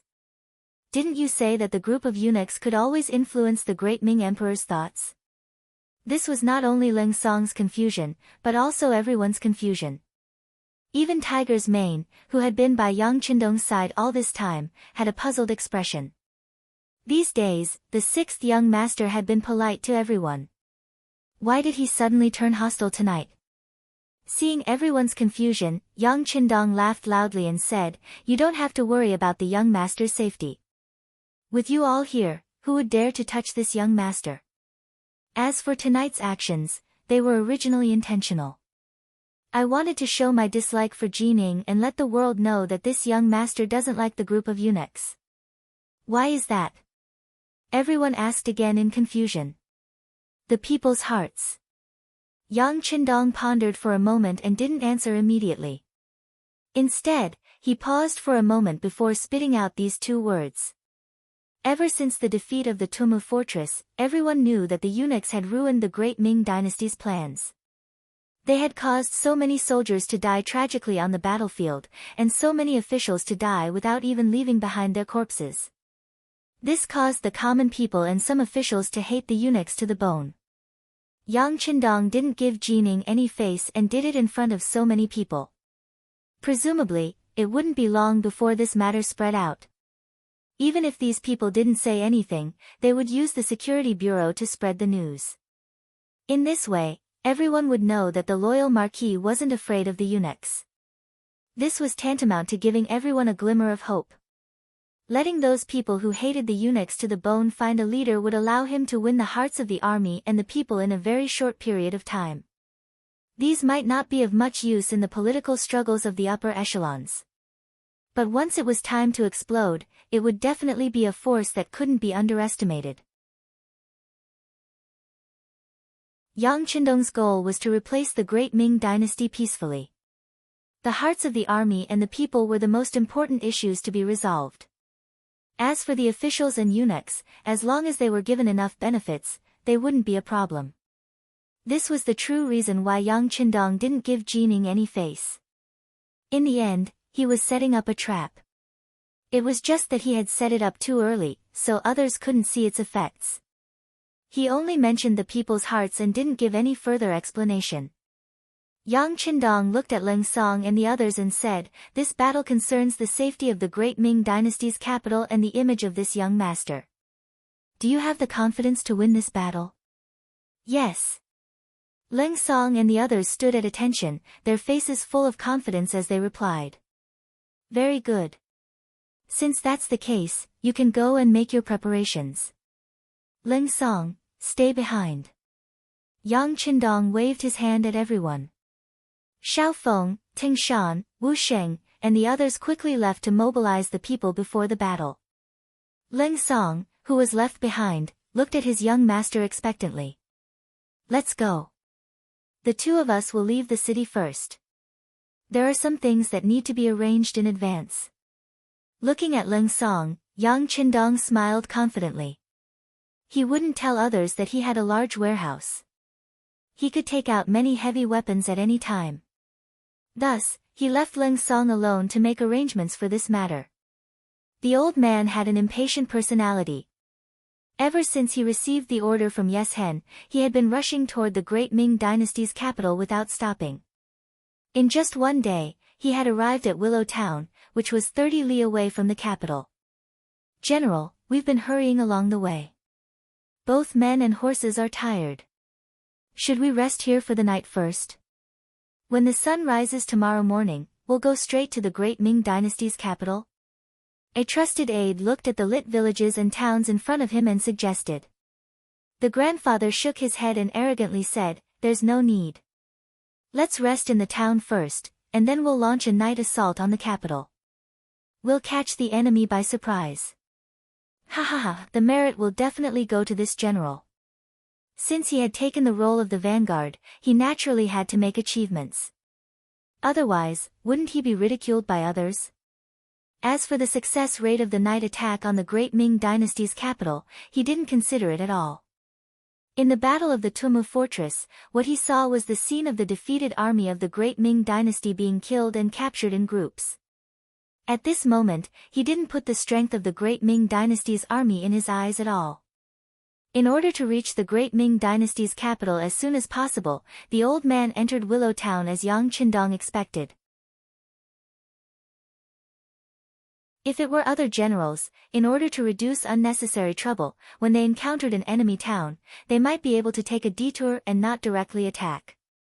But because of the Battle of Tumu Fortress, the Walla cavalry had long been arrogant. They didn't even put the elite army of the great Ming dynasty in their eyes, so how could they take the ordinary people of a town seriously? On the contrary, when they entered the town, they could burn, kill, and loot. How exciting and satisfying was that? However, when they really entered Willow Town, the situation was beyond their expectations. Although every house in the whole village was lit, they couldn't see a single person. When they broke in, they didn't find the existence of a living person, not even a chicken, duck, or goose. When the old man who received the report of the battle heard that this was an uninhabited town, he sneered and said, "I didn't expect the great Ming dynasty to play the scorched earth game with us. It's just that their calculations are wrong. We didn't consume too much on the way here. Even if we can't replenish for a while, it doesn't matter. Humph. It's just that this method is really annoying. Come, inform everyone to eat some dry food here. After half an hour, the army will set off."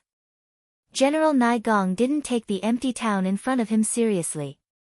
This was a complete display of his arrogance. If it were any other general who was on guard, they would probably think carefully about why such a thing would happen. At least, they wouldn't rest so comfortably in this town. Of course, General Nai Gong was also a brave general who had led troops for many years. During the rest time, he didn't forget to send scouts to the front to inquire about information. But he didn't know that the scouts he sent out were destined to not return. They had completed their mission of going to the underworld to inquire about information. Nai Gong's army stopped in Willow Town and didn't leave.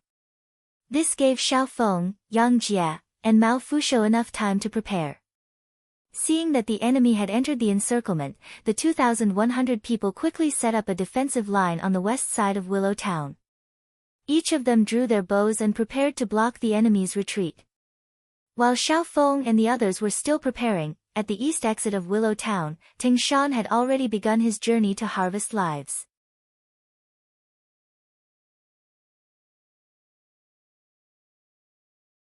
Chapter 207. Xiao Feng, Tao Jin, Gao Li, and the other 2,100 soldiers were the first to enter the battlefield. With sufficient time, they even dug a simple trench for the soldiers to hide in. Just as they finished everything, the sky began to darken. Not long after, the sounds of people chattering could be heard in the distance. This was the sound of Walla's vanguard troops entering Willow Town. The enemy was right in front of them. In an instant, the 2,000 soldiers of the warden's office became very nervous.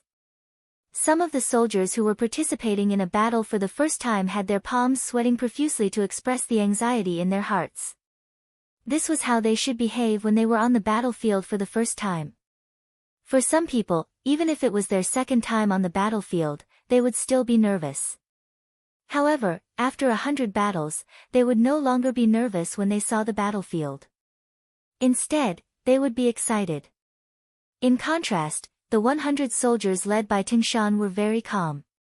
They first used sharp military shovels to dig a hole in the ground to ensure that they could hide their bodies well. Then, they set up the 95 style in their hands and aimed the crosshairs at the only exit from Willow Town that led to the capital. None of the 100 or so people spoke, nor did they make any extra noise. They gave off the feeling of ghosts in the night. Other than a faint shadow, nothing else could be seen. The lifelessness of the Leng Feng soldiers shocked the surrounding 2,000 soldiers of the warden's office. Among them, there were some people who were quite skilled and thought that they were great. However, when they compared themselves, they realized that the gap between them and the soldiers was huge.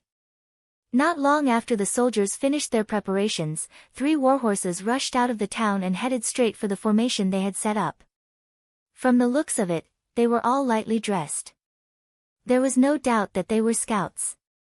Position 1, Position 2, Position 3, get ready to fire.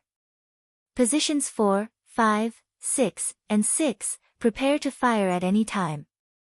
Seeing the 3 enemy scouts charging towards his formation, Tingshan Company commander, who was leading the formation, only took a glance before losing interest.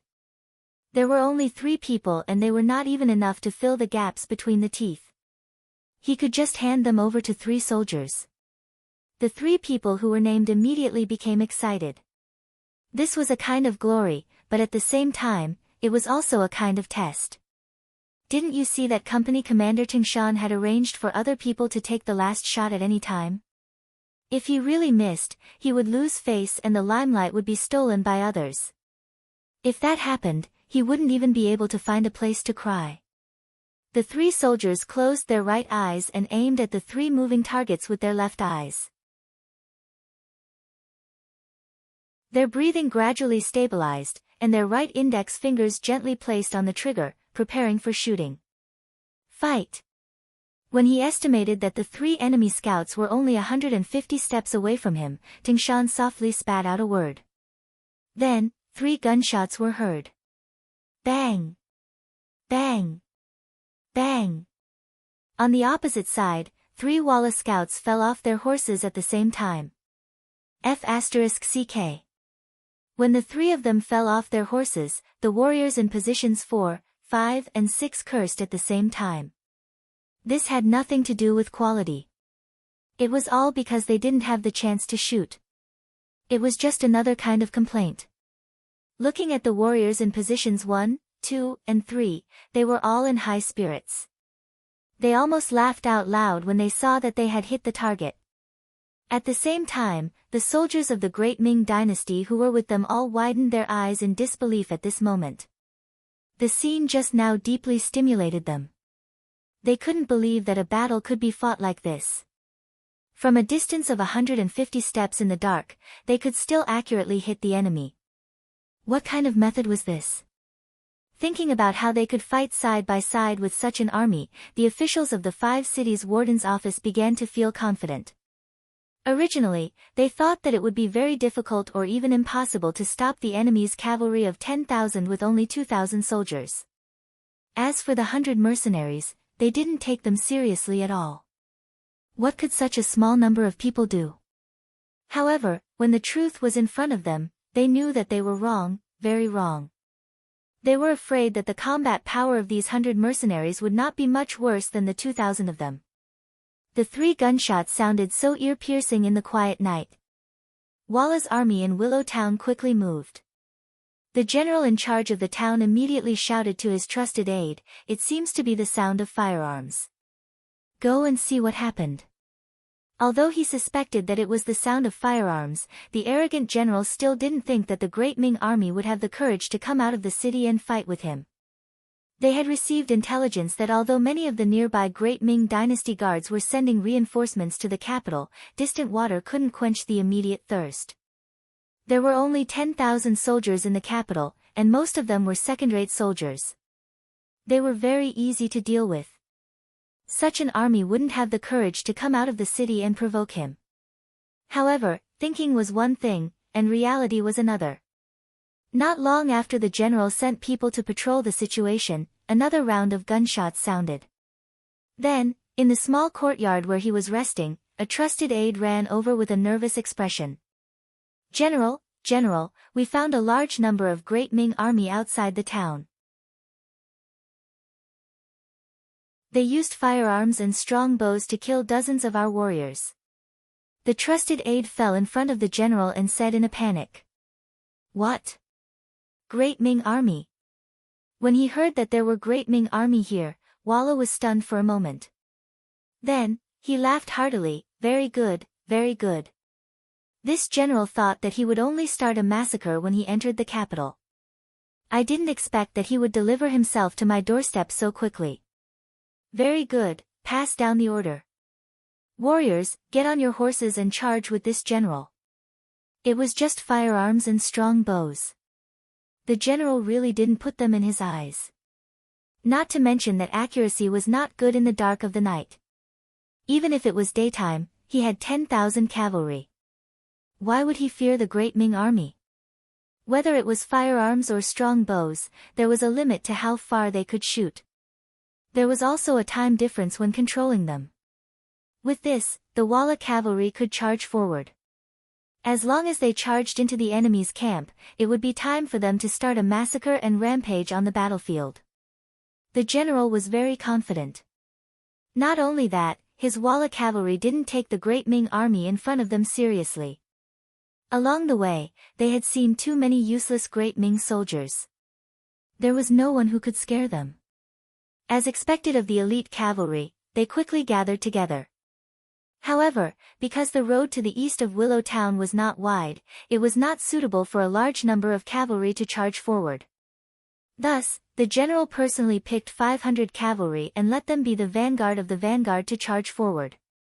No matter how much damage they suffered, they had to charge to the enemy's formation and create enough time for the rear troops to charge forward.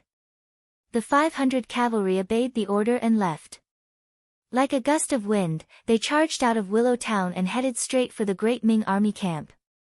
At this moment, Ting Shan and the soldiers of the 3rd Company were looking forward with bright eyes. They were ready to fire at any time. Beside them, the 2,000 Great Ming soldiers led by Tao Jin and Gao Li also pulled their bows and were ready to shoot at any time. After shooting down the first 3 Vol scouts, the enemy had launched another wave of attacks. More than 30 of them had been wiped out by the mercenaries from afar. Although the Ming army had released some arrows during this period of time, they all knew that it was just to scare people. None of the Wut's cavalry had been killed by the arrows. After being robbed twice in a row, Tao Jin and the others also wanted to perform well this time. Thus, they gave the order early on. As long as the enemy cavalry entered the range of the shooting range, they did not need to wait for orders and could shoot arrows to kill the enemy. In the dark night, they were waiting with a net. At this moment, the air was filled with a kind of solidification factor, causing everyone's breathing to become heavier. The originally cold night was filled with a warm atmosphere. Within their sight, they could hear the sound of horse hooves coming from afar. Because there were too many cavalry, the ground was trembling because of it, causing every soldier's face to be filled with a dignified aura. They're coming out. In the hope and expectation, a large number of strong horses rushed out of Willow Town. There were also bursts of shouts and shouts. Those were the Walla warriors riding their horses. They wanted to rush forward at the fastest speed and kill the Great Ming army. Prepare to shoot. The moment they saw the cavalry rush out of the town, Ting Shan, who was leading the team, gave the order to the soldiers of the 3rd Company.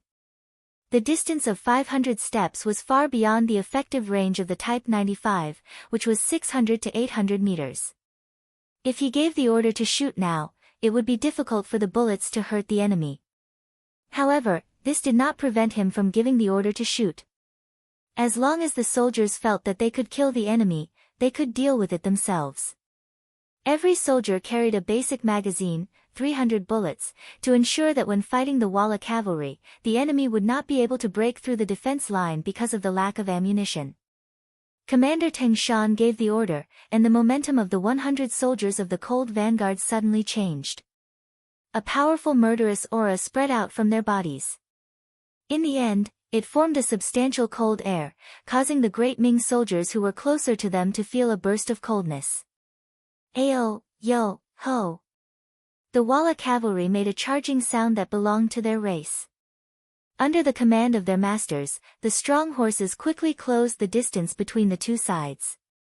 350 steps. 300 steps. 250 steps, they had already reached the effective range of the Type 95, but the soldiers of the 3rd Company did not shoot. It was obvious that their usual training was effective. Due to the lack of raw materials such as copper and iron in the arsenal of Crimson City, when the instructor taught the cold vanguard soldiers, the most common sentence was to save ammunition and try to shoot every bullet into the enemy's chest instead of shooting randomly.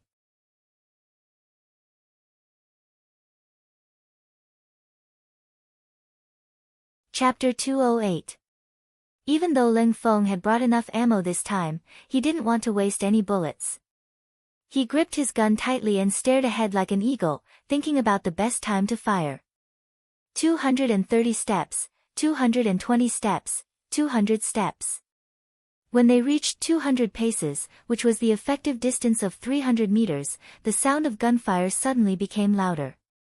In the dark night, it was as if a meteor shower had streaked across the sky, directly pouring down on the bodies of the Walla cavalry that was surging forward. Under the dazzling light of the fire, the Walla cavalry, who seemed to have seen hope, experienced what it meant to be in hell, and experienced what it meant to have nothing to live for, to have no hope in life. When the powerful bullets spun out of the barrel and drilled into their bodies in less than half a breath, many of the Walla cavalry were killed on their horses before they could even understand what was happening. Perhaps because the charging speed was too fast, many of the cavalrymen were already dead, but their bodies were still charging forward. Only after 2 or 3 breaths did they fall off their horses with a plop. Even when they died, they probably didn't understand what had killed them. The 100 cold vanguard soldiers followed what they had learned in their training, firing in a staggered formation. It was as if they had set up a net of fire, wiping out all of the Walla cavalry within the range of 200 to 150 steps. In short, other than the war horses, none of the Walla cavalry could get within 150 steps. This distance of 150 steps became an insurmountable barrier in front of the Walla cavalry. Behind the 100 Walla cavalry were Tao Jin and Gao Li's 2 soldiers from the 5 cities warden's office. Originally, they thought that this would be a tragic battle, and some of the soldiers were already prepared to die for a righteous cause. But when they saw the Walla cavalry's sudden burst of power and the situation stabilized, they knew that this was not a battle, but a massacre. That's right, a massacre. Not a single one of the cavalrymen was able to get within 150 paces. At such a distance, even if they wanted to shoot arrows, they wouldn't be able to reach the effective range and wouldn't be able to do any damage. The Walla cavalry's crossbows could not shoot over, and the 2,000 soldiers of the Great Ming dynasty could not shoot either. This scene caused Tao Jin and Gao Li's hearts to burn with anxiety. They were here to gain merit, not to be spectators. They wanted to kill the enemy, but the distance that a strong bow could shoot was limited.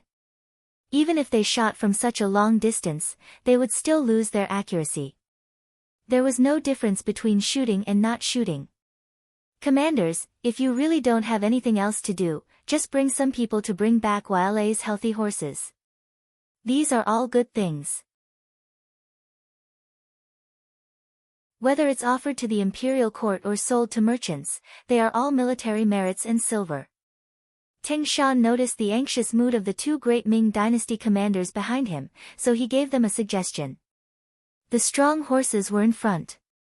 Without their owners, more and more of them gathered and began to hinder the Walla cavalry's shooting targets. If these strong horses could be moved away, it could be said to be killing 2 birds with 1 stone. Tao Jin and Gao Li, who were originally worried that they had nothing to do, immediately smiled. Okay. We will immediately organize people to steal the horses. Oh no. It's to pick up the horses, hee. Since there was military merit and money to be obtained, and there was not much danger to their lives, why wouldn't they do such a good thing? At this moment, under the command of the 2 commanders, groups of Great Ming soldiers rushed forward under the moonlight and brought the tall and strong horses back to their camp. They also cleared the obstacles in front of the Walla cavalry to ensure that they could have a clear line of sight. At the same time, there were no obstacles after the bullets were shot, so they could better kill the Walla cavalry. In Willow Town, 1,000 Walla cavalry were sent out, but not a single one returned. Another 1,000 Walla cavalry rushed out, but only less than 200 people escaped. The results that were sent back made General Nai Gong turn pale with fright. He couldn't understand when the firearms of the Great Ming dynasty became so powerful that they could also play a role in sealing off the night. It was not that they had never dealt with the firearms of the Great Ming dynasty before. In the past, when Zhu Di was still alive, he took them to the grasslands to commit crimes. In the beginning, they were indeed intimidated by the firearms that could emit smoke and shoot iron bullets. But after many bloody battles, they also found out the shortcomings of the firearms. That was, they could only shoot 1 shot at a time. After that, it would take a long time to reload. When it was used again, the accuracy was extremely poor. It was far better to use a strong bow. Over time, such things no longer scared the Walla people. Only they dared to risk their lives and sacrifice themselves. They could break through the firearms of the Great Ming dynasty by paying a small price. After that, they could do whatever they wanted. How could it be like this time? 2 echelons of 2,000 people rushed out, but only 1/10 of them returned. What the hell is going on? Who can give me an explanation? Seeing that they had lost nearly one-fifth of their forces without killing a single enemy, General Naigong angrily roared at his subordinates. All the Walla generals lowered their originally arrogant heads deeply. They also couldn't figure out what was going on. They couldn't understand why the Great Ming army, which was originally weak, became so powerful that they suffered such a big loss. No one answered his question. General Naigong's emotions couldn't be vented. He was even angrier. Just as he was about to use the saddle to teach these disappointing subordinates a lesson, suddenly, a burst of gunshots came from the west side of Willow Town. It was like many firecrackers were set off. What's going on? The sudden sound scared General Naigong. He looked at the burst of fire coming from the west side of the town and asked angrily. Just as the words left his mouth, a young general quickly ran in front of General Naigong and knelt on the ground. "General, a large number of Great Ming soldiers suddenly rushed in behind us. We were careless for a moment and more than 500 people were killed or injured." This was a Walla Chiliarch who was in charge of covering the rear. Usually, his task was the simplest and safest. He was only responsible for checking if there were any soldiers who escaped because of the battle. But today, they were suddenly attacked. They were completely unprepared and were caught off guard. Half of the soldiers died on the spot. The rest reacted faster and escaped into the town. General Naigong was in a fit of anger. When he heard the Kiliarka's words, he stretched out his right hand and grabbed the Kiliarka's collar and pulled it in front of his face. "What did you say? The Great Ming army attacked us from behind? How many people are there? I can't see clearly. It's too dark." The Chiliarch shook his head with an innocent expression. He couldn't be blamed for answering like this. It was really too dark. In addition, he was unprepared. When the gunshots rang out, a large number of his brothers fell to the ground. He only cared about running for his life. How could he have the time to see how many enemies were there? The Kiliarka's answer made General Naigong throw him to the ground angrily. Then, he shouted to the other troops, "Who dares to lead the troops to the back and see what happened?" General Naigong in Willow Town was stunned. He originally thought that he was the one who took the initiative to attack. But reality told him that the Great Ming army was prepared. Now that he was the one who was attacked, how could he not be angry? Among the young generals, there was a brave Chiliarch who took the initiative to lead his troops to the west side of Willow Town. But when cold weapons faced the 9.5 spear that had a shooting range of nearly 400 steps, the result was obvious. After leaving behind a few hundred corpses, the slow ones all retreated. At this point, an unbelievable result was placed in front of everyone. General Naigong's troops were surrounded in Willow Town, which was not very big. East side of town. Teng Shan looked at the gunshots and flames coming from the west side of town. He was furious. "Xiao Feng, King bastard." It was no wonder that Teng Shan was so angry. According to the previous plan, only when they were facing the crazy attacks of the Walla cavalry would they send out a red signal to the sky. At that time, Xiao Feng's first company would poke the Walla cavalry from the back to distract them. At the same time, they would also reduce the pressure on their side. But now, Xiao Feng did not even wait for his signal. He directly poked the Walla vanguard from the back. How could Teng Shan not be angry? He was not satisfied with the fight yet. But the reality was already like this. Even if he was angry, there was nothing he could do. Teng Shan could only look at the east side of Willow Town, hoping that there would be more Walla cavalry who were not afraid of death. Maybe it was because the heavens knew the hope in his heart. A large number of cavalry rushed out from the east side of town, and there were still many of them. Using the shadows under the moonlight, a rough calculation showed that there were at least more Walla cavalry than the last time. "Ha, very good. This grandfather is to my liking. He knows what the battalion commander likes and wants to die. Brothers of the 3rd Company, listen up. Check your guns and ammo. Make preparations before shooting. Seeing that the enemy did not show any intention of retreating because of Xiao Feng's actions, Ting Shan changed his frowning expression and laughed out loud. The third company's cold vanguard members were originally angry because Xiao Feng's first company didn't keep their promise. However, when they suddenly saw that the enemy still charged out, all of their faces lit up with joy. They quickly checked the 95 shots and replaced it with a new magazine.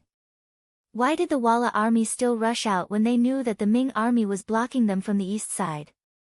This had a lot to do with their commander, General Naigong. Knowing that they were surrounded, General Naigong was not afraid. He knew that the Ming army only had about 10,000 people. He originally thought that they were waiting for him at the east side. If he wanted to rush over, it would be difficult. But the Ming army actually took the initiative to split into two. Wasn't this the same as splitting their limited forces? Even so, how many enemies could there be in the front? If he did not rush now, when would he? When he broke through the front line, wouldn't the capital of the great Ming dynasty be an undefended empty city? Wouldn't he be able to take it?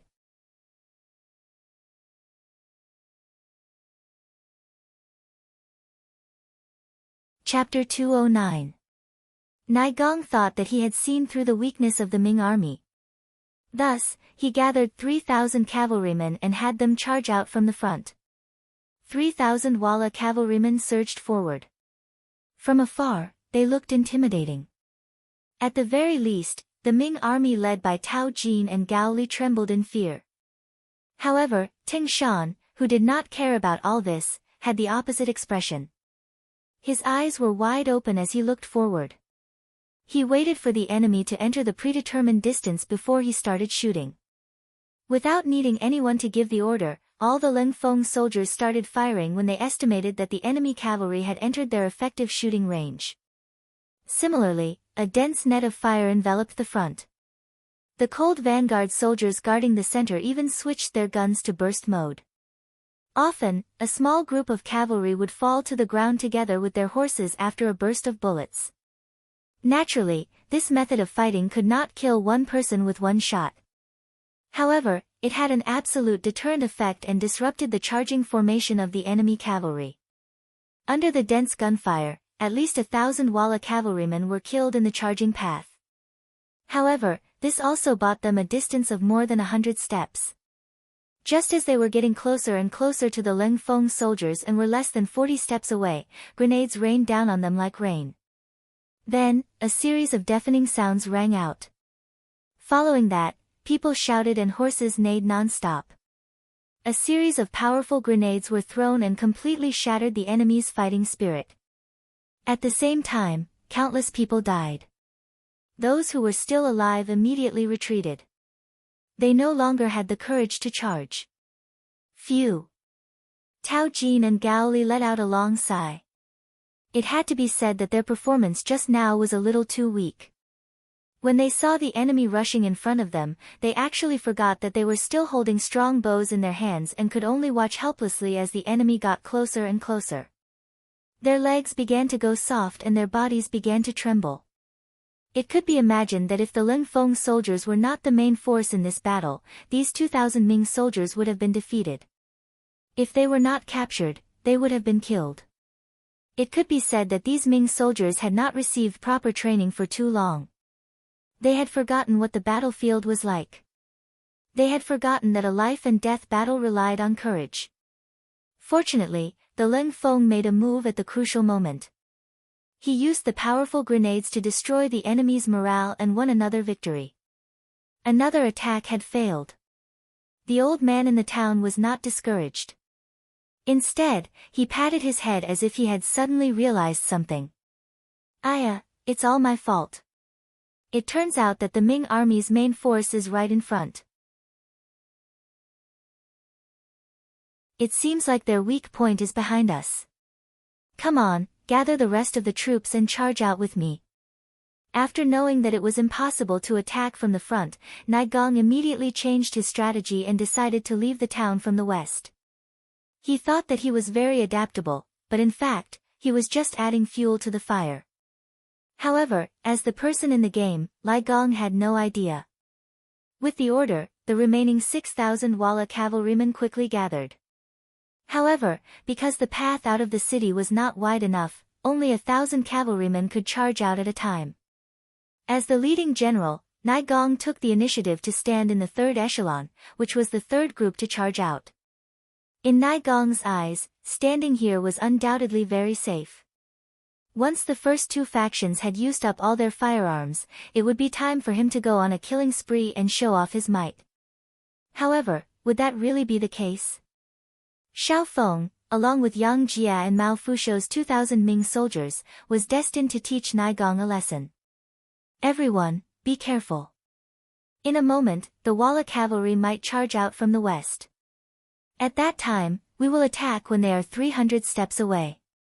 Before that, I hope that Commander Yang and Commander Mao can play your roles. Lie in ambush on the two sides and shoot from afar. Don't worry about whether you can hit the enemy or not. Just shoot with the fastest speed and immediately retreat. Do you understand? Xiao Feng looked at the two commanders of the Ming army and used an unquestionable tone to give the order. Although they were not affiliated with each other, Yang Jia and Mao Fusho had seen how Xiao Feng had led the Cold Front Company into Willow Town and killed hundreds of Walla cavalry. In the army, the strong were always respected. With the scene just now, Xiao Feng's words naturally had more credibility. Furthermore, he was not asking them to go up and die. Why would they not agree? At that moment, the two of them expressed their agreement and quickly began to make preparations. They had made arrangements in advance. Just as the 2,000 Ming army went to the west of Willow Town, a large number of Walla army appeared. Release the arrows, release the arrows. After releasing the arrows, immediately retreat. When Yang Jia and Mao Fusho saw that the Walla cavalry had charged into the range of the bows, they loudly gave the order. Immediately, arrows rained down from the sky and landed on the Walla cavalry that was charging out of the town. The dense barrage of arrows rained down, and hundreds of Walla cavalry were shot down. They fell from their horses, causing waves of chaos. However, even more cavalry charged out and headed straight for Xiao Feng, who was guarding the front. Attack! Xiao Feng, who was also holding the 95 style, had an excited expression on his face. He was the first to raise his gun and shoot, hitting a Walla cavalry that was charging over with a sword. This was like a signal that instantly pulled the attention of all the Cold Front Company soldiers. At that moment, hundreds of guns were fired at the same time. Bullets flew out from the muzzles and flew towards the charging enemy and the warhorses that were relatively larger in size. Ha ha ha! Do you see, the Ming army here is indeed few in number. Follow me and charge. When he saw that the bows were flying all over the sky, but in reality, they were not very accurate and their accuracy was greatly reduced, the leading Wei Gong thought that he had seen through the Ming army. He was immediately overjoyed and urged the army to quickly move forward. Just as the order was given, the second echelon of 1,000 Walla cavalry charged out, and there was a burst of firecrackers in front of them. From afar, they could not see the situation in front of them clearly. They could only see streaks of fire that were like meteors flashing by. It was because they could not see the situation in front of them that the Walla cavalry at the back continued to charge forward, one after another, towards hell. The sound of the gunshots traveled very far. Around 15 li behind Wei Gong, they could faintly see the scene of red light flashing in the distance. Luckily, this was a plain. If there was a forest in the way, it would be difficult to see the scene in the distance. The Ming army actually came out of the city to fight. Looking at the red sky in front of him, Borromeo quickly made a judgment and guessed that Wei Gong had encountered the Ming army. Based on the time that they set off, he did not think that Wei Gong would be able to reach the capital so quickly. Thus, there could only be one conclusion, and that was that the Ming army took the initiative to come out of the city. They wanted to catch them off guard. In the art of war, there was the saying of taking the enemy by surprise. However, the Walla were mostly cavalry.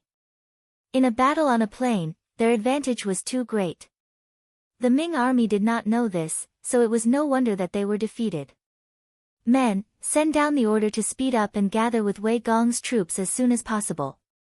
In order to not let Wei Gong take all the credit, Borromeo, who had always been cautious, was careless for once. This was naturally because the sky was dark, so no one could see what was happening in front of them. However, it was also because of Ing Zong and Shi Heng's repeated defeats, which caused the Walla to be arrogant and think that the Ming army could not withstand a single blow. Under the order, the 20,000 Walla cavalry increased their speed. In a few moments, they had traveled 10 li. When they reached here, they could faintly hear the dense gunshots in front of them. "They're here, they're here." When battalion commander Wu Sheng and his 4 company brothers saw the Walla cavalry approaching from afar, they immediately became excited. Previously, they were worried that the Walla's main force would shrink back because of the unclear situation in front of them. Now, it seemed that there was no need to worry. The excitement of Wu Sheng and Leng Feng was seen by Sun Tong and Ming Jun, who were accompanying them. They were very confused. They couldn't understand. At most, there were only 1,100 people. How could they be so excited and happy when facing 20,000 enemies? Did these people not want to live anymore? Or were they too arrogant and did not put others in their eyes? Under the astonished gazes, Wu Sheng and Leng Feng quickly checked the black firearms in their hands. Then, they formed a small semicircle and crawled on both sides of the road to Willow Town. 100 against 20,000, Wu Sheng would not be so arrogant as to fight hand-to-hand with the enemy. They adopted the battle strategy that Yang Qindong taught them. That strategy was to retreat when the enemy advanced, harass when the enemy was stationary, attack when the enemy was tired, and advance when the enemy retreated. In the process of the Walla army's advance, they would give the enemy the most effective damage. At the same time, the enemy would be annoyed and unable to do anything to them.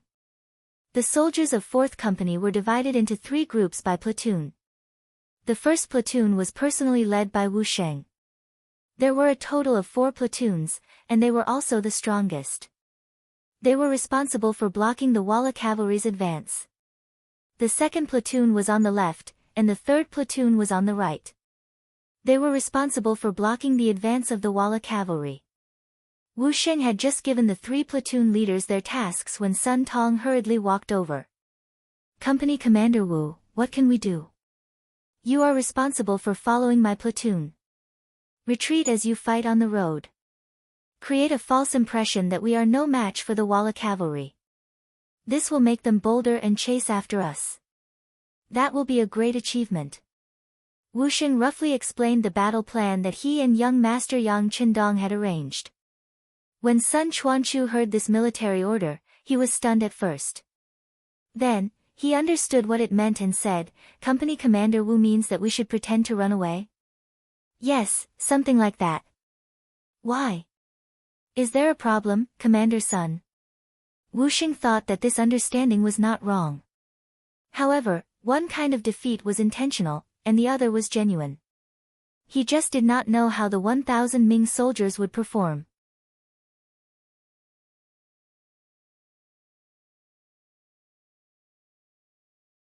Chapter 210. No problem. Hearing that they were just pretending to run away, Sun Tong nodded firmly. If he had to lead 1,000 soldiers to fight against the 20,000 elite Walla cavalry, it would be impossible. But when it came to running away, there was no need to disguise anything. Everyone knew what to do, right? In fact, it was exactly so.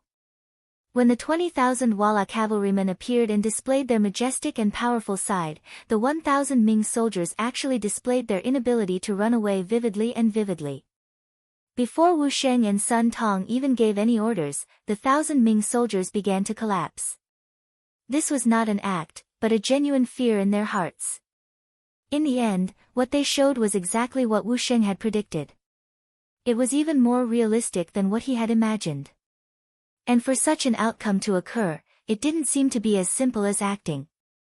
Instead, he really did run away because he was afraid. The Ming soldiers in front of them were defeated before they even made contact. When the Walla cavalry saw this scene, they burst into laughter. Then, they charged forward without any fear. It looked like they wanted to beat the enemy when they were down. The Walla cavalry, who wanted to fight for glory, rushed out with more than 1,000 men.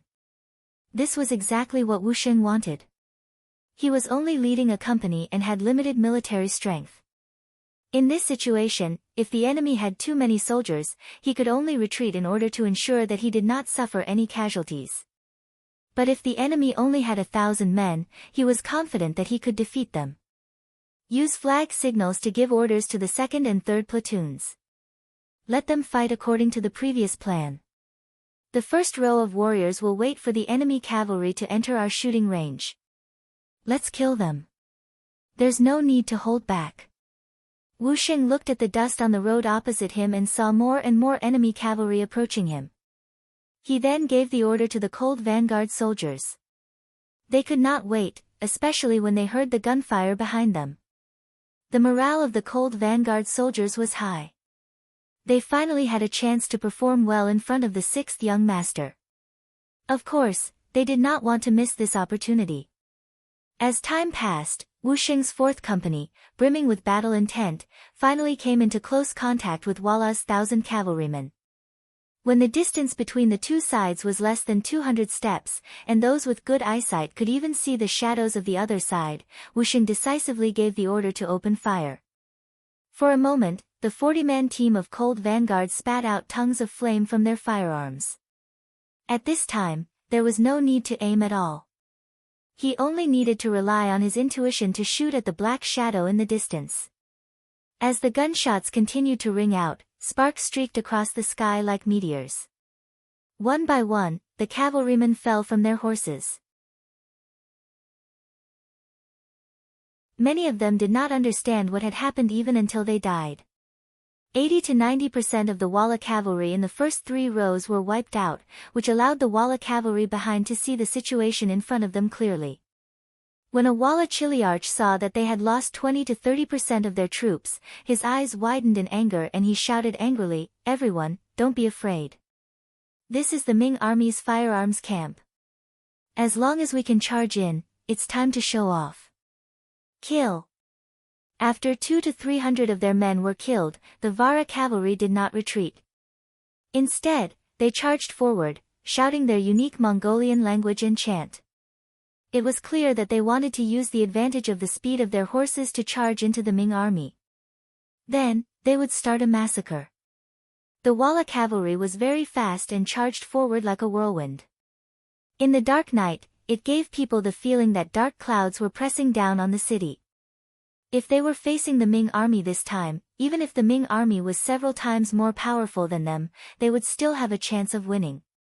They would even be able to beat the Ming army until they covered their heads and ran away. Unfortunately, they were facing the Yang Xie's new cold vanguard army, which was 100 times more powerful than them. Facing an enemy that was dozens of times more powerful than them, they were not afraid at all. Instead, they were excited. Raising the 95 style in his hand, Commander Wu Sheng shouted, "Attack!" Not only on the official road, but on both sides of the official road, tongues of fire also sprayed out, completely surrounding the Wut's cavalry from afar in a fan-shaped formation. Bang bang bang, under the sounds of gunfire, the pitiful Walla cavalry were like paddy fields swept by a hurricane. Plop plop plop plop, they fell to the ground one by one. From afar, the sounds of men and horses being overturned could be heard. The cold vanguard never knew what it meant to be soft when facing enemies. They may have a soft side, but that side was only for their family and friends, as well as the young master Yang Qindong that they were loyal to. As for other people, they were no different from animals. Hundreds of tongues of fire were fired, and only 1,000 Walla cavalry corpses were left on the official road. This vanguard army finally paid with their lives for their arrogance. When the child General Borromeo arrived with a large group of men, all he saw was a ground full of corpses and the stench of blood in the air. Report. The Ming army is retreating. There are about 1,000 of them, and they are less than 5 miles away from us. The elite Walla army scouts quickly determined the situation of the Ming army from the traces on the ground and reported it to General Borromeo. When he heard that 1,000 of his elite warriors were killed by 1,000 Ming soldiers, Borromeo's eyes flashed with intense anger. He had a vicious side to him, and people like him were the most vengeful. Since someone had slapped him, if he did not catch the culprit and punish him 100 or 1,000 times, he would not let it go. Order the army to advance. We must catch up to the Ming army, and then, kill them all. Don't leave a single one alive. In his anger, Borromeo gave out the order to kill. When the Qianhu under him heard this, they immediately got on their horses and galloped forward. The Walla cavalry was determined to kill the Ming army that was 5 miles away. It was as if a vicious wolf had set its eyes on a sheep, opening its bloody mouth. However, it seemed that their teeth were not sharp. Facing the retreating cold front 4th Company, not only did they not manage to swallow their prey as they had expected, they even broke a few teeth along the way. It was a great loss. After a few charges, they were beaten back a few times. After losing another 1,000 cavalry, the Walla cavalry had advanced more than 10 miles and was now 5 miles away from Willow Town. At this time, Wu Sheng's 4th Company had already met up with Xiao Feng's 1st Company. The soldiers of the two companies were naturally in high spirits. Tonight's battle could be said to be extremely satisfying. Everyone had obtained a lot of gains. Compared to them, the Ming army was far worse. Especially Sun Pa and the 1,000 Ming soldiers that followed the 4th Company. They carried out their mission very well, running all the way, acting very well. No. It should be said that without the 4th Company at the back, they would have already collapsed, or rather, they would have already collapsed. After retreating 5 miles to the west of Willow Town, the 4th Company and the 1st Company met up, and they had more than 3,000 Ming soldiers. However, this strength was not enough to stop the charging Ming army. Borromeo's troops. In other words, the plan did not have any intention of stopping them. Instead, the Ming army started to retreat like the tide, leaving a path to Willow Town. Willow Town. Walla's vanguard general, Nai Gong, ordered his warriors to charge forward and back a few times. After losing soldiers, they finally knew the power of the Ming army that surrounded them. The original 10,000 people quickly became less than 4,000 people. They finally became well-behaved and did not struggle. Instead, they went from attacking to defending, preparing to wait for reinforcements to arrive. Without waiting for too long, Borromeo's troops entered Willow Town from the west. The moment he entered the town, he saw injured vanguard warriors everywhere. Borromeo was in disbelief. Was this still the vanguard army that did not put the heroes of the world in their eyes? This was exactly the same as the great Ming army that was defeated in the Tumu incident. Finally seeing Borromeo, Nai Gong, a 7-foot man, was so emotional that he almost cried. With a plop, he half knelt in front of Borromeo, praising the strength of the Ming army and his failure to break out of the encirclement. Nai Gong was a fierce general, and he rarely put other people in his eyes. Even though Borromeo was Yeshin's younger brother like the dead Sai Yen Wang, he still did not put them in his eyes. For him to half-kneel in front of Borromeo, one could imagine how big of a blow he had suffered, to the point where he could even give up half of his dignity. Is the Ming army really that powerful? After hearing his grandfather's description, Borromeo had a bad feeling in his heart. Along the way, he had fought with the Ming army. Along the way, he had advanced triumphantly and had not seen much resistance. However, when he thought about how only his own warriors had died along the way and not a single Ming army corpse, Borromeo felt that something was not right. However, he could not put his finger on it.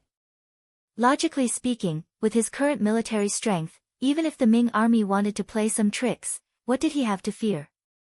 Not to mention that he had met up with Nai Gong's troops. Facing the encirclement of 10,000 Ming soldiers, what could they do to him? In the end, it all depended on strength. Without enough strength, even if you used tactics well, what could you do? Since when can seeing a sheep kill a wolf? Borromeo did not know. It was true that the Ming army was a sheep, but there was also a tiger working with them. Although it was only a cub, when it opened its mouth and bared its fangs, it was still very frightening. It could also swallow an adult wolf.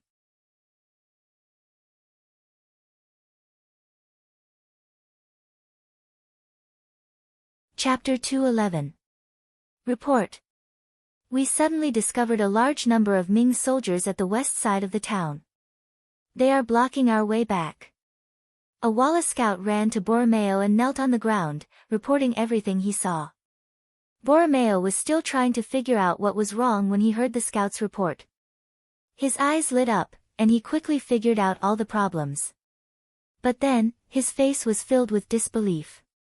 According to his thoughts, the Ming army wanted to surround him and Nai Gong's troops and then eat them all. But the report said that the army only had 10,000 people. Did they have the ability to do this? What was going on? Even if the report was wrong and the Ming army came to the capital, how could the Ming army, who had just suffered 2 defeats at the hands of Tumu and Shi Heng, have such courage? Borromeo thought and decided to go to the west side of the town to take a look. General Nai Gong also had a face of disbelief as he followed behind Borromeo to the west side of Willow Town. 50 li away from Willow Town, Walla's rear army was resting under the command of their leader, Yes Hen. In front of them were the 2 armies he sent out. This night, Yes Hen slept exceptionally well. After seeing the Ming army's main force destroyed, he didn't think that there was anyone who could threaten him. But what Yes Hen didn't know was that at this moment, 800 steps away from his tent, Yang Qindong had already arrived. He stood on an inconspicuous small hill and used a night vision telescope to look down at everything in his camp. The layout of the camp is somewhat loose on the outside but tight on the inside.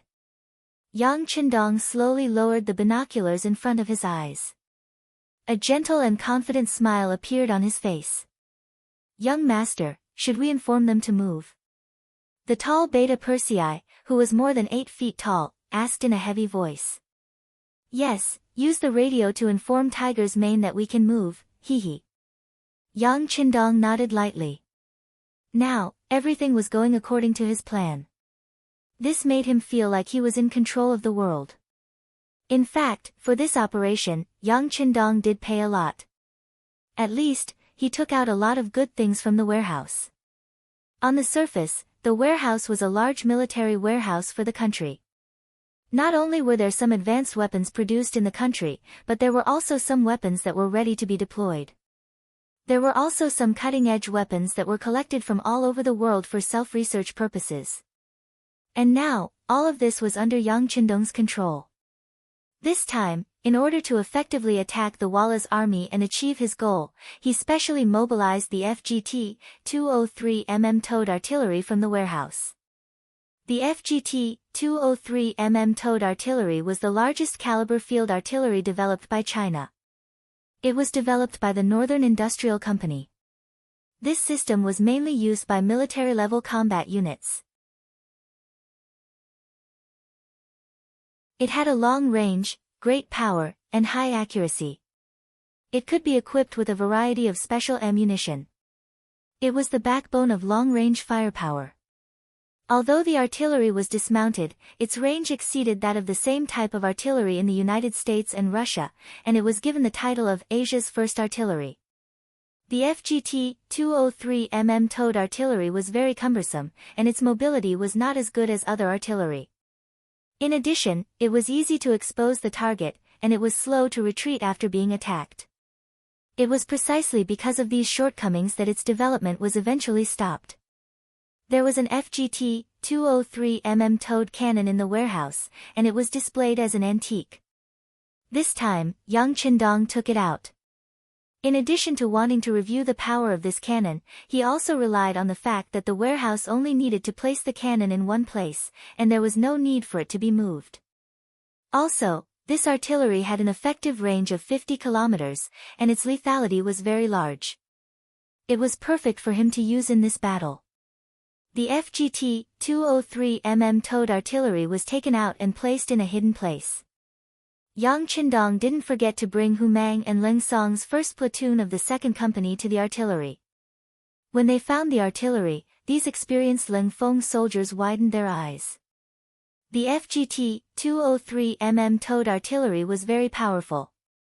It could hurt both enemies and oneself.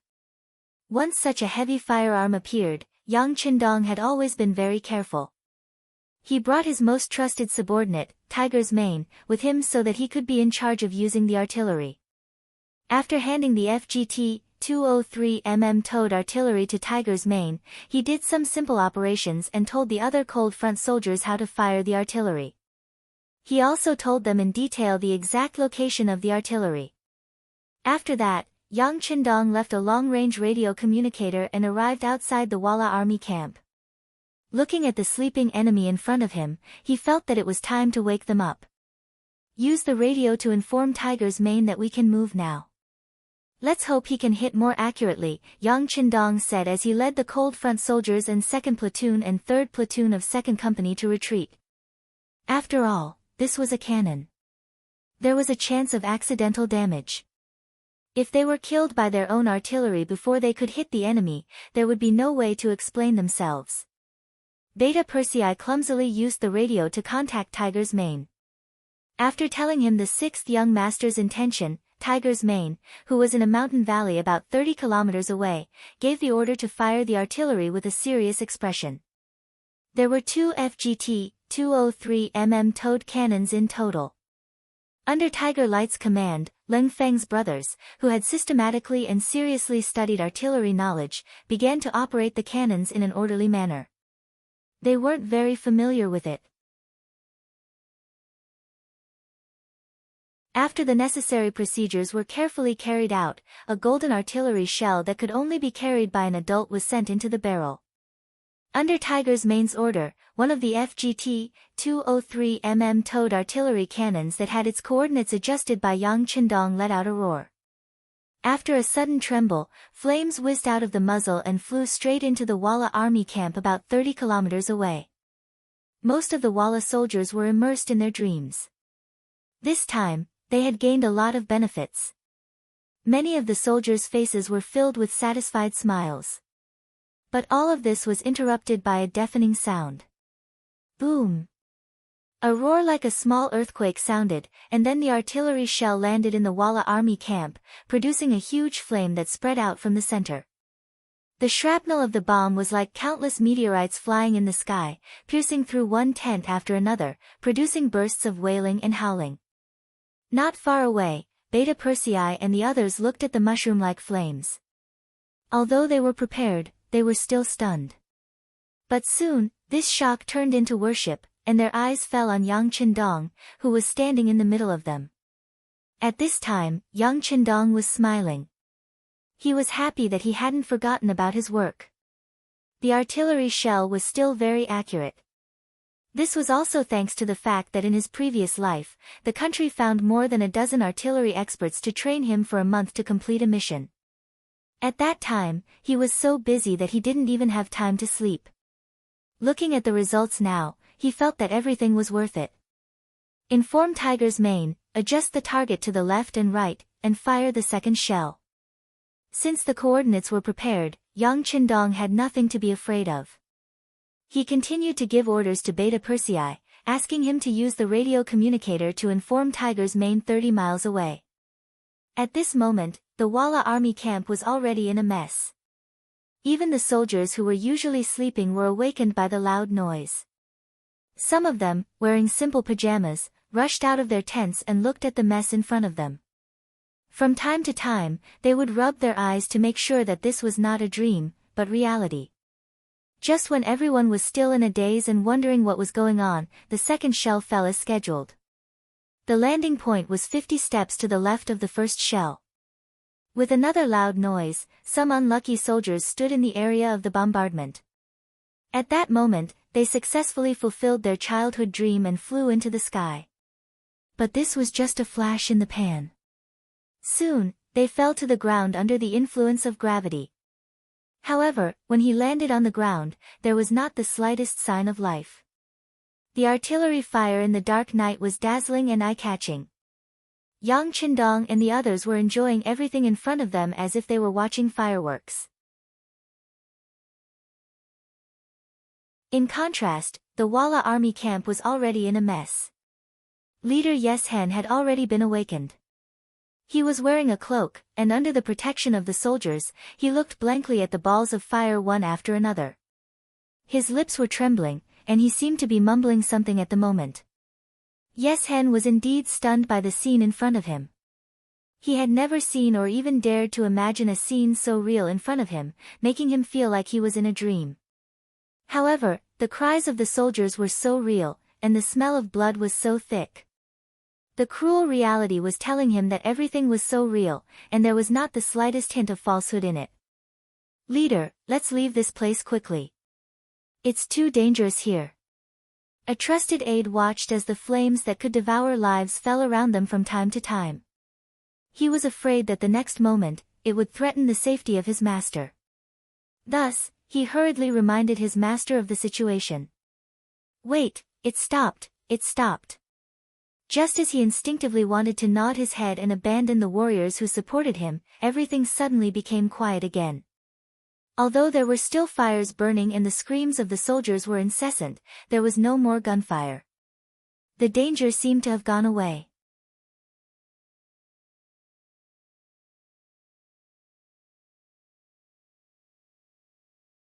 Chapter 212.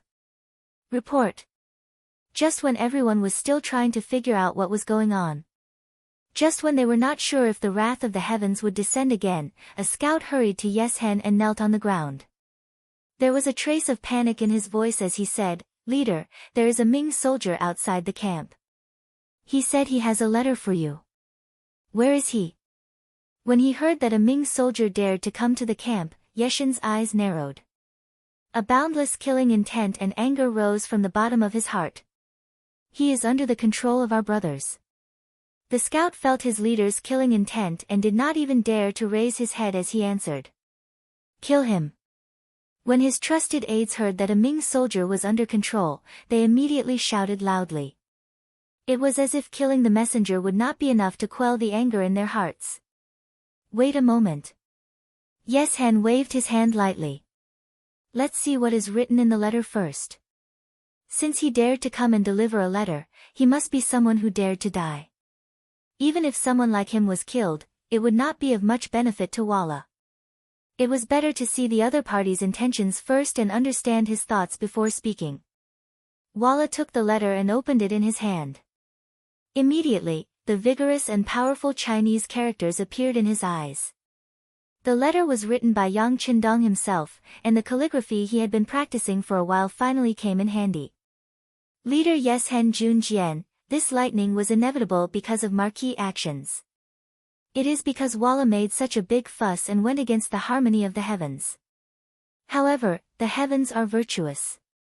Marquis cannot bear to continue causing suffering and is willing to turn weapons of war into gifts of jade and silk. If you are willing, you can leave the city for a while. On the other hand, if the lightning continues, I am afraid that Walla's army will cease to exist. What choice do you have? Please think thrice before you act. Ming Dynasty's loyal Marquis Yang Qindong. There were not many words, but the purpose of the letter was very clear. According to the letter, the fiery light that could easily kill people was caused by Yang Qindong's actions. If he wanted to prevent such things from happening again, it was very simple. He just needed to leave the city for a while and he would know the requirements. Yeshen didn't answer immediately. Instead, he passed the letter to his trusted aides. After they read it, they immediately gave their opinions. Some people said that they couldn't go out. This must be the trick of the loyal Marquis, in order to trick the leader into going out to look for the killing opportunity. Others said that there was no need to be afraid of Liao Ming. Since they wanted to kill people, then they had to be prepared to be killed in return. Once the two sides met, they would not be far from each other. At that time, Walla's elite cavalry would slaughter everything. When Yeshen heard this, his expression changed again and again. When he saw the messy barracks, as well as the countless injured subordinates, he finally said fiercely, "This leader wants to see what this loyal Marquis has to say. Men, gather 1,000 elite warriors and go out with this leader to meet him." Bringing 1,000 brothers, this was Yeshen's method of self-protection. He must meet with Yang Qindong. Apart from the fact that he didn't want to be hit by the huge power of the cannon, he also wanted to hear what the loyal Marquis had to say. It was easy to select 1,000 elite cavalry from tens of thousands of soldiers. After a while, they were gathered and followed Yeshen out of the camp. 3 miles away from the camp, Yang Qindong stood on a protruding slope and looked into the distance under the protection of Beta Persei, Qiu V's first guard team, and 60 soldiers. "Young master, Yang Wu will be fine, right?" Beta Persei had a rare look of nervousness. When he thought of Yang Wu, who was sent to deliver the letter, his heart was filled with irritation. "Nothing will happen, you have to believe in this young master."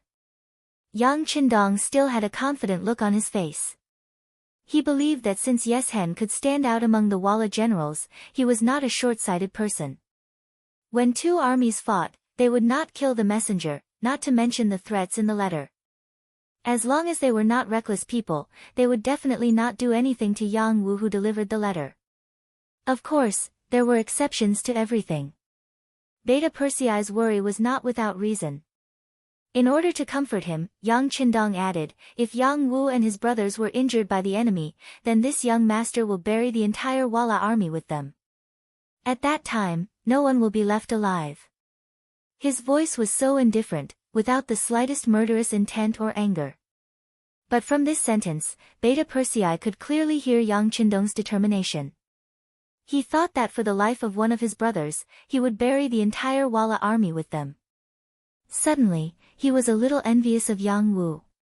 His own death in exchange for such a spectacular scene, it seemed worth it no matter how he looked at it.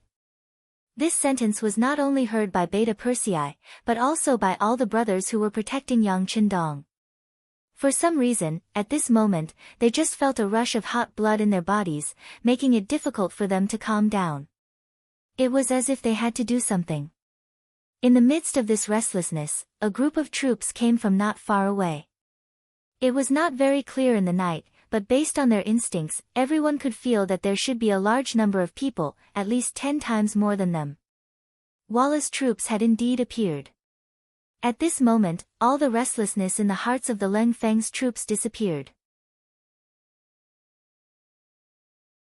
This was the ability of a veteran of hundreds of battles. No matter what kind of emotions they had, once they entered a state of war, they would always be able to recover their body and mind to their best state in the shortest time possible. "Young master, they're here," Yang Wu led the way, and after seeing Yang Qindong, he quickly rode over on his horse. In the process of approaching, the Walla army was considered to be well behaved. No one moved recklessly, and there was no sound of horses neighing. It was so quiet that it seemed like they were elites. "Very good, thank you for your hard work," Yang Qindong chuckled, and then Beta Persei led a snow-white horse over from the side. Yang Qindong leaped lightly and landed on the horse. Then, he moved forward. "Young master." Yang Qindong's actions caused the Leng Feng's troops behind him to shout in unison. In response, Yang Qindong reined in his horse and stopped. He turned to the crowd and revealed a bright smile, saying, "I believe that with all of you here, this young master will definitely be fine, right?" No one answered, but they all nodded in unison. Their uniform movements showed the attitude of these Leng Feng's troops. They swore in their hearts that as long as they were still alive, they would never let the sixth young master's personal safety be threatened in the slightest. Ha ha ha. Seeing how confident the Leng Feng's troops were, Yang Qindong could not help but laugh to the sky. Then, he slowly rode forward on his horse and shouted loudly, "The great Ming's loyal marquis wishes to see leader Yeshen. Do you dare to meet him?" "Why wouldn't I dare?" A similar shout came from the other side of the night. Then, a strong horse leaped out of the troops and came forward. The distance between the two parties was less than 3 li. The place where they met was between the two parties. Then, the two stopped 10 steps away from each other.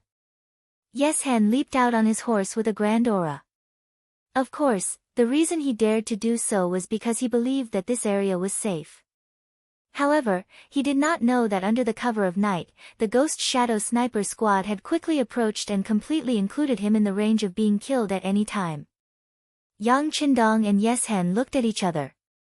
When he saw that the other party was looking at him seriously, he smiled and said, as expected of the leader of the Walla. "Your boldness is admirable.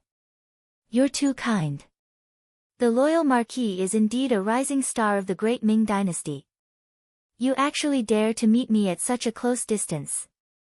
It can be seen that you are also a bold person. Then, tell me, what is this so-called heavenly lightning all about? Also, don't try to fool me with some nonsense about ghosts and gods.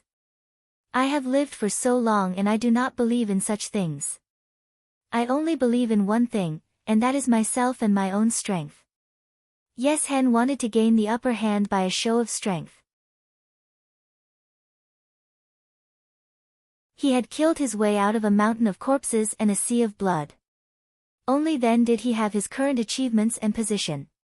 He did not believe that a scholar of the great Ming dynasty who was less than 20 years old and only knew how to read books every day would have any knowledge. As long as he could successfully suppress the other party, it would be easy to get the truth. Once he knew the truth, whether to talk or kill would be completely up to him. To Yang Qindong, it sounded like a joke to him that he was the first to come up and threaten him. If he did not want to keep Yes Hen to continue pressuring the great Ming dynasty and create enough space and time for his own development, he was afraid that there would not be this meeting at all. Instead, he would have directly dealt with Yes Hen. He had his own plan, so he did not touch Yes Hen. But now, this person had other ideas. It was ridiculous to think about it.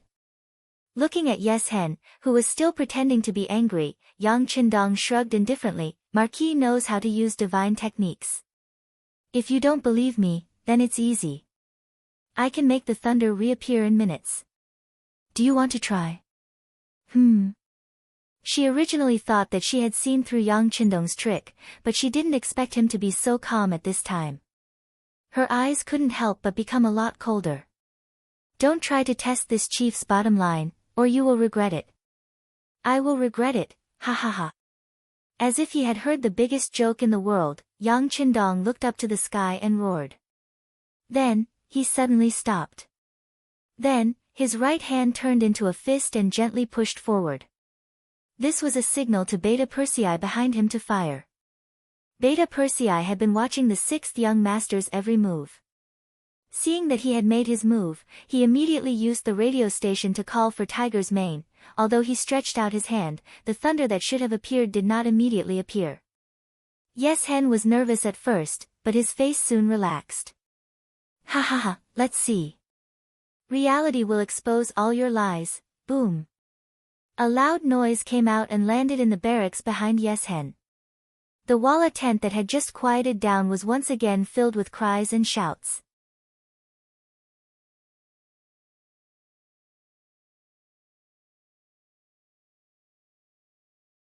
Chapter 213. The smile on Yeshen's face froze in an instant. Then, it became very ugly. The sky thunder killed his loyal warriors. He glared at Yang Qindong and shouted, "What are you doing? Don't you know that we are still negotiating?" Yang Qindong ignored Yeshen's roar. Instead, he grinned and revealed a sinister smile. Then, he switched to his left hand and gestured at the warhorse under Yes Hen. As if to coordinate with this gesture, a bullet suddenly flew out from an unknown place and shot into his strong warhorse. The originally strong horse suddenly neighed in pain and fell to its knees with a plop. The sudden movement of the warhorse caught Yes Hen off guard. He fell from the warhorse without any warning. Because he was quite skilled, he did not get his face covered in dust. He only staggered a little and his body tilted a little, but he quickly returned to his original state. With a push of his right hand and a tap of his left hand, Yes Hen was no longer as unforgiving as before. He became much more obedient. However, the soldiers behind him did not know what happened. When they saw their leader fall from the warhorse, they thought that something bad had happened. Suddenly, 5 strong horses rushed out and leaped straight at him. "Fall, all of you!" Since he wanted to establish his might, he naturally wouldn't give the other party a chance. Under Yang Qindong's angry roar, the Ghost Shadow Sniper team ambushed behind him took action. The 5 warhorses were locked in an instant. Only half of the way forward, they fell to the ground one by one. With night vision goggles and advanced sniping techniques, Bai Zhua and his team members had complete control of the small battlefield. Above. Seeing that 5 of their own warriors had fallen, the other Vala people were still shouting in disbelief. However, they were the first to react quickly. They turned around and gathered their qi in their dantian, shouting loudly, "All of you, stop!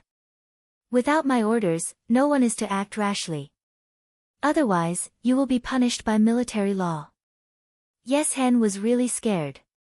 He was frightened by Yang Qindong's gesture. He could not see what the other party did, but his men died one by one. Could it be that he really knew some kind of magic? Yes Hen, who had doubts in his heart, quickly analyzed that Yang Qindong did not mean to kill him. Otherwise, why would he talk so much nonsense? If he pointed at him, wouldn't he die on the ground like the other Walla cavalry? Since he knew that Yang Qindong did not want to kill him, he was calm. First, he stopped his men from acting rashly. Then, when he looked at Yang Qindong, his tone became much gentler. He even asked with a hint of respect, "Tell me, what do you want? I don't think you want to kill me, right?" "That's right." Yang Qindong clapped his hands as if he was praising Yeshin's understanding. However, this slap gave him a fright. He instinctively tensed up his body and prepared to defend himself at any time. It was as if he thought that this slap was some kind of demonic technique. Yang Qindong did not ridicule Yeshin's loss of composure. Instead, he said in a calm tone, "In the eyes of Marquis, your life is the same as the other Walla people's lives. It is not worth a penny more. Therefore, Marquis has no need to kill you. This time, I asked you to come out to talk to you about the Walla army retreating." "Retreating?" Yes Hen was puzzled. "Yes, it's retreating. Of course, if you don't retreat, Marquis also has the ability to kill all of you here, just like in the Toma castle. Although you have fewer people, you still managed to kill 500,000 soldiers of the great Ming dynasty." Yang Qindong knew what the other party was suspecting. It was nothing more than the lack of military strength, so he casually gave an example. As soon as he heard about the Battle of the Tuma Castle, Yeshin's face showed a proud expression, but after he understood what Yang Qindong meant, his face changed instantly. "Do you think you can be like our Walla warriors and win with fewer people? What? Do you think the effect of the heavenly thunder is still not enough?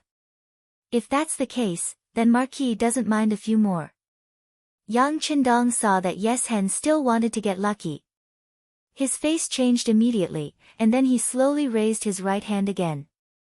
This action made Yeshin's expression change. "Wait, I believe you." Yes Hen couldn't help but be nervous. The effect of the heavenly thunder was too powerful. A casual strike could kill hundreds and thousands of people. If such a heavenly thunder struck again, he was worried that Walla's morale would be destroyed. If that was the case, how could they still talk about dominating the great Ming dynasty? Yes Hen finally became obedient, and Yang Qindong naturally withdrew his right hand. "How is it? Do you agree to retreat?" "I agree. This chief will order the entire army to retreat," Yi Xian said in a somewhat dispirited manner. This time, he had come full of confidence, but he returned in disappointment. If it was anyone else, their expression would not be good. "No, no, no." Who knew that when Yang Qindong heard that the whole army should retreat, he shook his head. "We have to retreat, but not like this." Marquis remembered correctly. In the Tuma castle, you should have captured a lot of Ming dynasty soldiers. Now send them back. If there is one less person, you don't have to go back. What? Are you threatening me? When he heard that Yang Qindong wanted all the captives, Yeshin's expression changed. He widened his eyes, as if he was going to fight for his life. Yang Qindong, who had already controlled the situation, acted as if he didn't see Yeshin's so-called fierce face. Marquis is threatening you. What? Are you not convinced? If that's the case, Marquis doesn't mind using the heavenly thunder to destroy you. After that, Marquis will lead the army into Walla. When that time comes, not only will the great Ming dynasty's captives be taken back, even the women and children of Walla will become the great Ming dynasty's captives. Do you believe me? Yang Qindong said without showing any weakness. These words were like thousands of needles piercing Yeshen's heart, making him unable to refute. If it was someone else who said this, he might laugh out loud and give the order to kill them. However, these words came from Yang Qindong's mouth. Thinking back to the various actions just now, he was really worried that the other party would do this. In the face of such a powerful heavenly thunder, could the Walla cavalry really withstand it? While Yeshen was still thinking about how to deal with it, Yang Qindong continued to speak. Marquis only asked you to return the captives. He didn't ask for the gold and silver that you robbed. This is already extra lenient. Furthermore, in Willow Town dozens of miles away, your vanguard army is surrounded by Marquis. If you return the great Ming dynasty's captives, Marquis can also let these people go. This is a fair trade. If you don't agree, then there's no need to talk. Marquis will kill you within 3 breaths.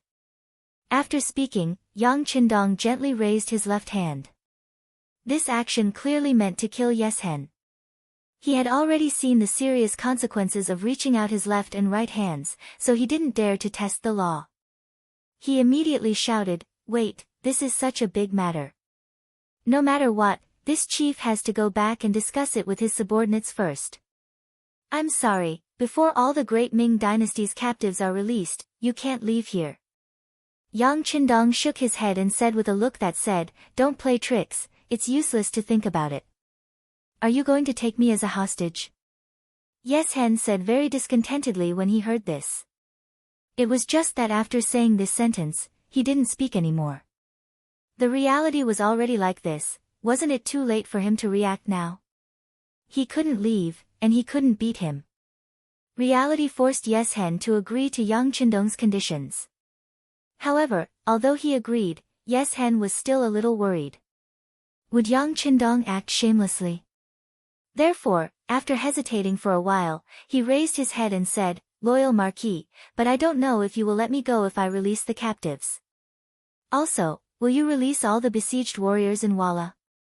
Seeing that Yeshen also wanted to make a request, Yang Qindong said indifferently, "What?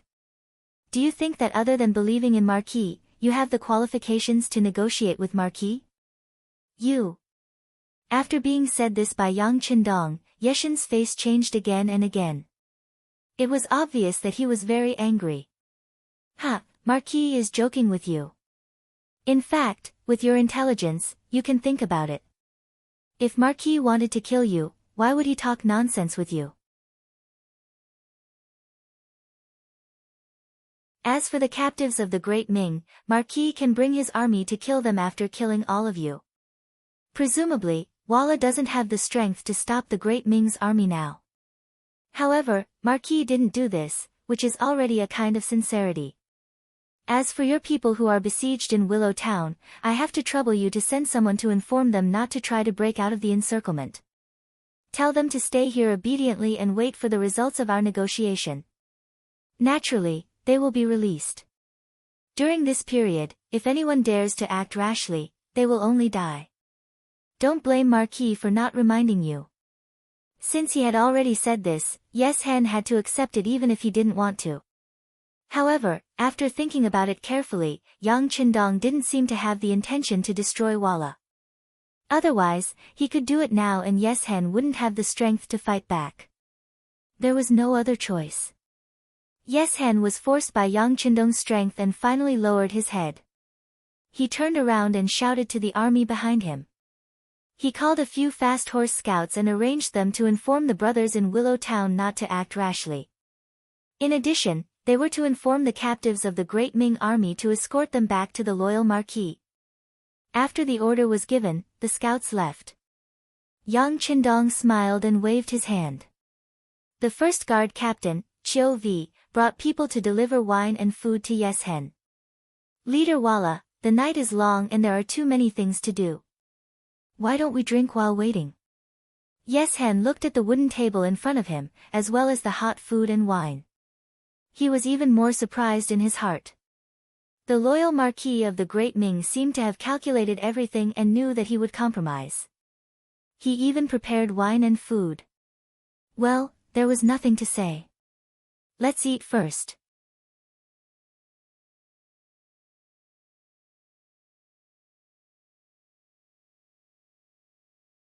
Chapter 214. Willow Town.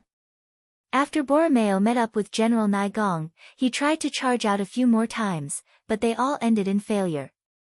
After many warriors died, the morale of the army began to waver. When faced with the general's order to break out of the encirclement, not many people were willing to go along with it. Charging out despite knowing that they would die wasn't bravery, but recklessness. Everyone only had one life. Who was willing to die so carelessly? As they waited and broke out of the encirclement, the sky gradually began to brighten. It also welcomed the scouts sent out by Yes Hen. When the scouts arrived and said that their leader didn't want them to break out of the encirclement and to wait in Willow Town, the first to disagree was Borromeo. This time, he came with great ambition, but suffered heavy losses time and time again. This made him feel great shame. Seeing that the sky was already bright, the problem that restricted their vision was solved. It was time to charge out, but he was told to stay in place and wait for orders. How could he be willing to accept that? Did my big brother really say that? Does he know that we have already investigated that there are only a few thousand Ming soldiers surrounding us? With our 20,000 soldiers, we can definitely charge out. When that time comes, it will be our time of great victory. Borromeo said to the scouts with a face of unwillingness. Unfortunately, these scouts didn't have any status. They were only here to pass on a message. They couldn't give any reply to Borromeo's words. Seeing that the scouts didn't say anything, Borromeo straightforwardly shook his head. You said that my big brother is facing off against the loyal Marquis, right? That's good. Say, if you suddenly charge out of Willow Town and come behind the loyal Marquis, do you think you can eliminate him with a pincer attack? If that's the case, will there be anyone in the Great Ming dynasty who dares to oppose the Walla? There shouldn't be anyone. The scouts seemed to have seen some hope as they replied. In reality, the scouts didn't really understand the order this time. However, since their leader had spoken, they had to carry it out. Seeing that the scouts he sent agreed with his suggestion, Borromeo couldn't help but be overjoyed. Good. Since the people sent by Big Brother have agreed, then we will do as this general says. As soon as Borromeo finished speaking, the vanguard general beside him immediately raised a different opinion. We can't do that. The scouts are only there to relay orders. They don't understand the situation on the battlefield at all, so we should listen to the leader. The scouts don't understand the situation on the battlefield, but we do. General Nigong, don't tell me that you've become discouraged and scared after being defeated a few times in one night. You're our Vala's general, you should be brave and fearless. Borromeo said with a mocking smile. After being refuted by Borromeo, the general's expression changed again and again. However, he was not good with words and didn't know what to say. In the end, he simply turned his head away and used his actions instead of his mouth to express himself. If you want to disobey, then go ahead. This general will listen to the leader's orders and stay in Willow Town obediently. There were less than 4,000 soldiers left in the original vanguard army, which did not affect the overall situation. Since it didn't make sense, Borromeo decided to just ignore it. He would just lead the army forward. At that time, he would kill the Great Ming's loyal Marquis and the credit would be his alone.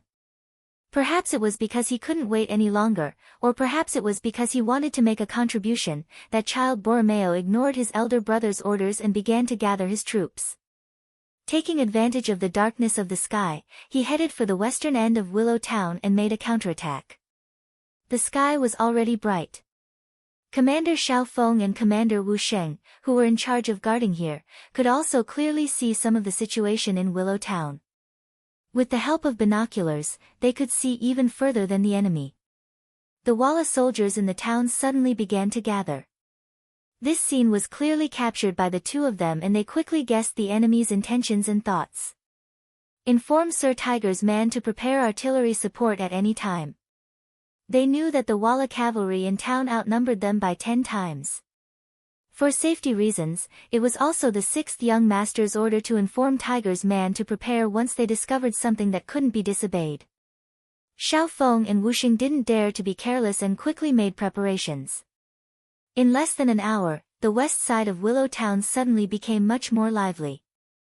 Countless Walla cavalry charged out from here. Borromeo even took the initiative to lead the charge. He wanted to use his actions to inspire the other warriors to charge out of Willow Town and kill the Great Ming's loyal marquis. They're coming out, they're coming out. Everyone get ready. Inform Sir Tiger's man to prepare artillery support. After seeing countless enemies appear in front of their eyes, Xiao Feng and Wuxing both gave military orders to their own cold front soldiers. At the same time, they used the radio communicator to inform Tiger's man that they could fire. After Tiger's man received Xiao Feng and Wuxing's request for reinforcements, he immediately loaded another FGT-203mm towed cannon that hadn't fired yet. One of the two FGT-203mm towed cannons was aimed at Yeshin's camp, while the other was aimed at Willow Town. At this moment, Tiger's man received the news and used the second cannon to fire. Borromeo was leading tens of thousands of Walla cavalry to charge out of Willow Town. Under his leadership, the morale of the army increased by a lot. Adding on the fact that they had a large number of people, they seemed to have an unstoppable momentum when they charged out of town. However, this seemingly powerful momentum was met with a hail of bullets from Xiao Feng's 1st Company and Wuxing's 4th Company. Over 100 cavalrymen fell to the ground. However, this momentum didn't seem to have any intention of fading. On the contrary, it became more and more intense. With the continuous charge, more and more Walla cavalry fell to the ground. It was to the point that the path forward was blocked by the corpses of the war horses and soldiers. But in the end, because there were too many cavalrymen, they still managed to charge out. Among the crowd, when Borromeo saw that they had made it out of the town, his face lit up with joy. Holding a saber in his hand, he shouted loudly, a bloodthirsty glint in his eyes. He wanted to charge forward and kill all the Ming soldiers who had heavily injured the Walla cavalrymen, letting them know what it meant to overestimate one's abilities. Seeing the Walla army charging out and getting closer and closer to them, the 3 commanders of the Ming army, Sun Tong, Yang Jia, and Mao Fushou, all had pale faces.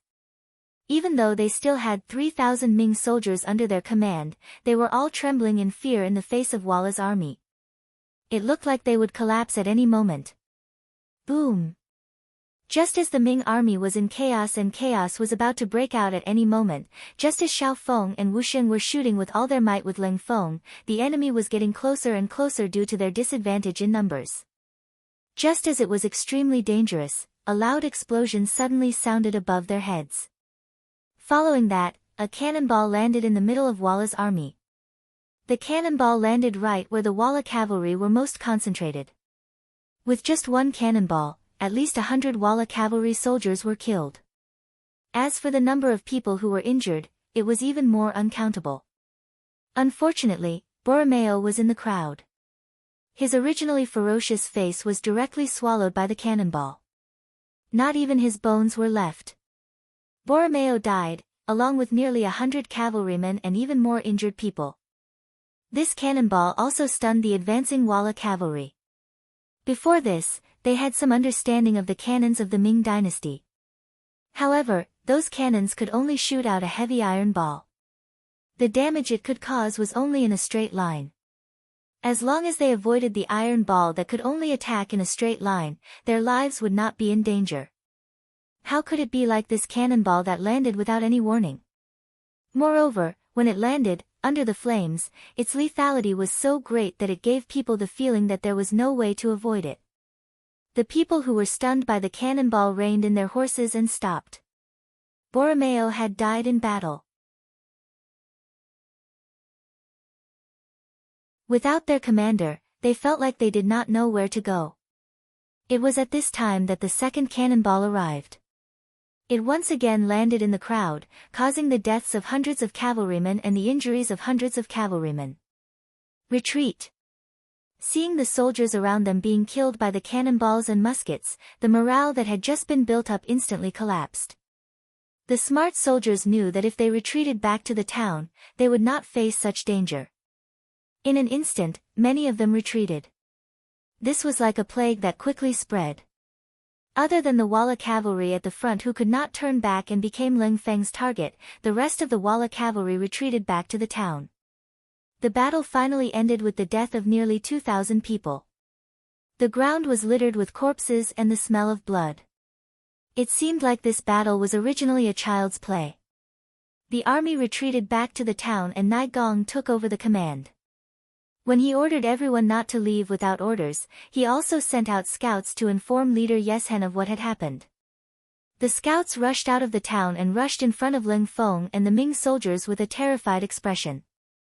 Their faces were filled with fear, as if they were afraid that they would be killed by these murderous gods. If not for Yang Qindong's orders to allow the scouts to move back and forth, no one would be able to leave this place alive. The scouts rushed all the way and finally met with leader Yeshen. They recounted in detail what had happened in Willow Town. When they mentioned that the child General Borromeo had been killed by the heavenly lightning, they did not even dare to raise their heads.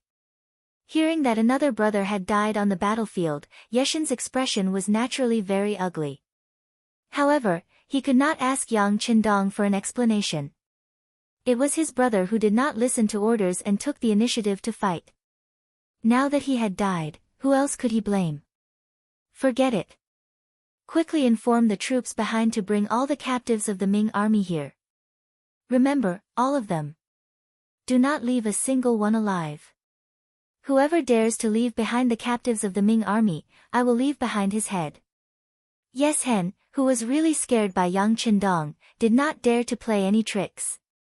He issued a strict order to his troops.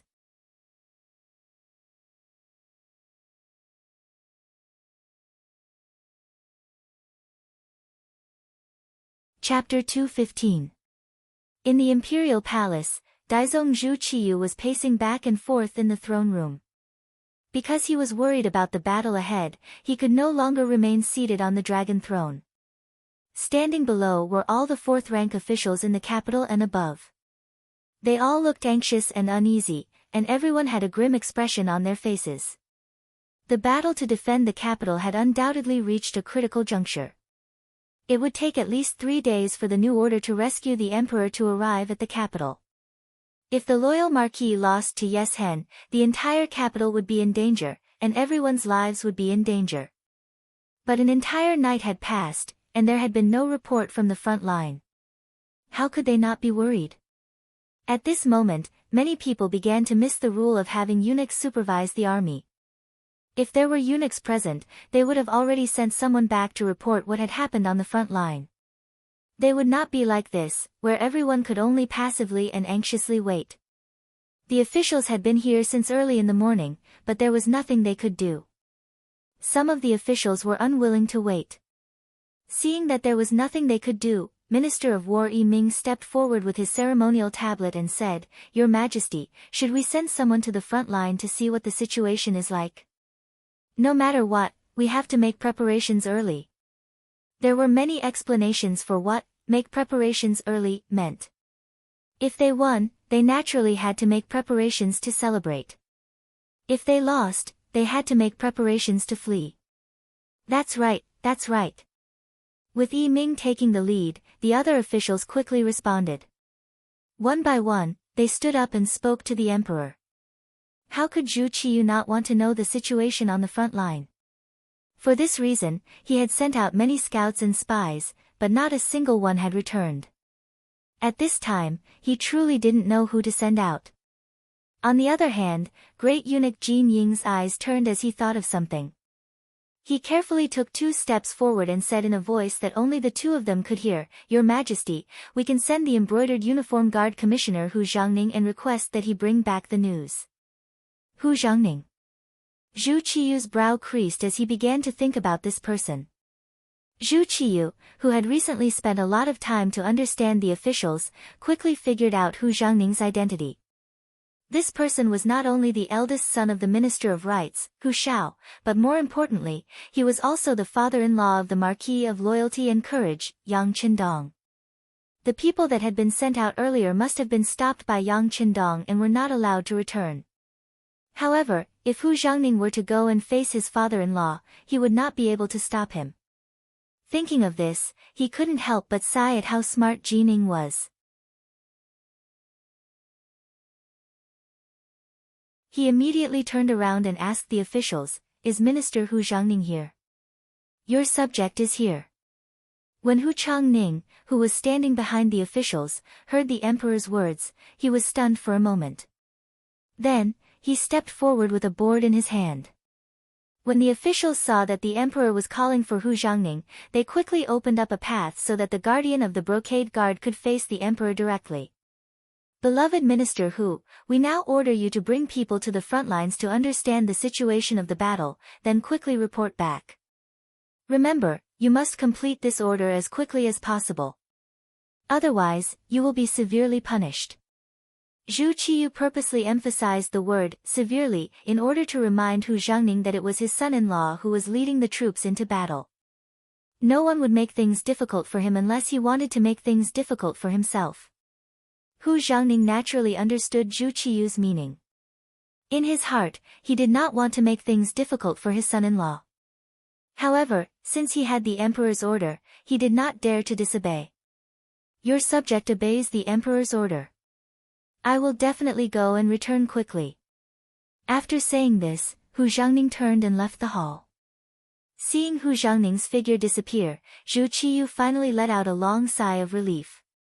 Presumably, before long, there would be a report from the front lines. Hopefully, it would be good news. After Hu Zhangning left the palace, he brought along Lieutenant Gao and 2 other Hu family servants and headed straight for the northern side of the capital. Riding at top speed, they arrived at the east side of Willow Town in less than 4 hours. Here, they were stopped by a group of Ming soldiers from the 5 cities' warden's office. In this team, there were 2 men in camouflage clothing who looked very energetic. "Who are you? Get off your horse and report your identity." Seeing that there were horses coming from the direction of the capital, the 2 men in camouflage clothing looked at each other and smiled. They had already stopped several groups like this. This was also Yang Qindong's intention. He wanted Zhu Qiyu to understand the cruelty of war and make him worried and afraid.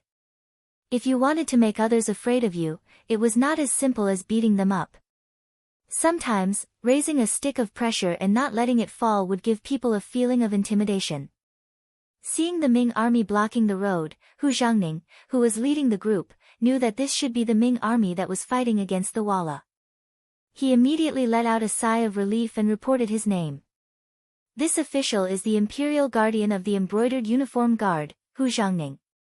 Under the Emperor's orders, I have come to investigate the situation of the battle. You only need to report the truth." "What Imperial Guardian? I've never heard of him." "Just tie him up as well." The 2 men in camouflage clothing chuckled. In front of them, the so-called Great Ming army did not have the slightest bit of deterrence.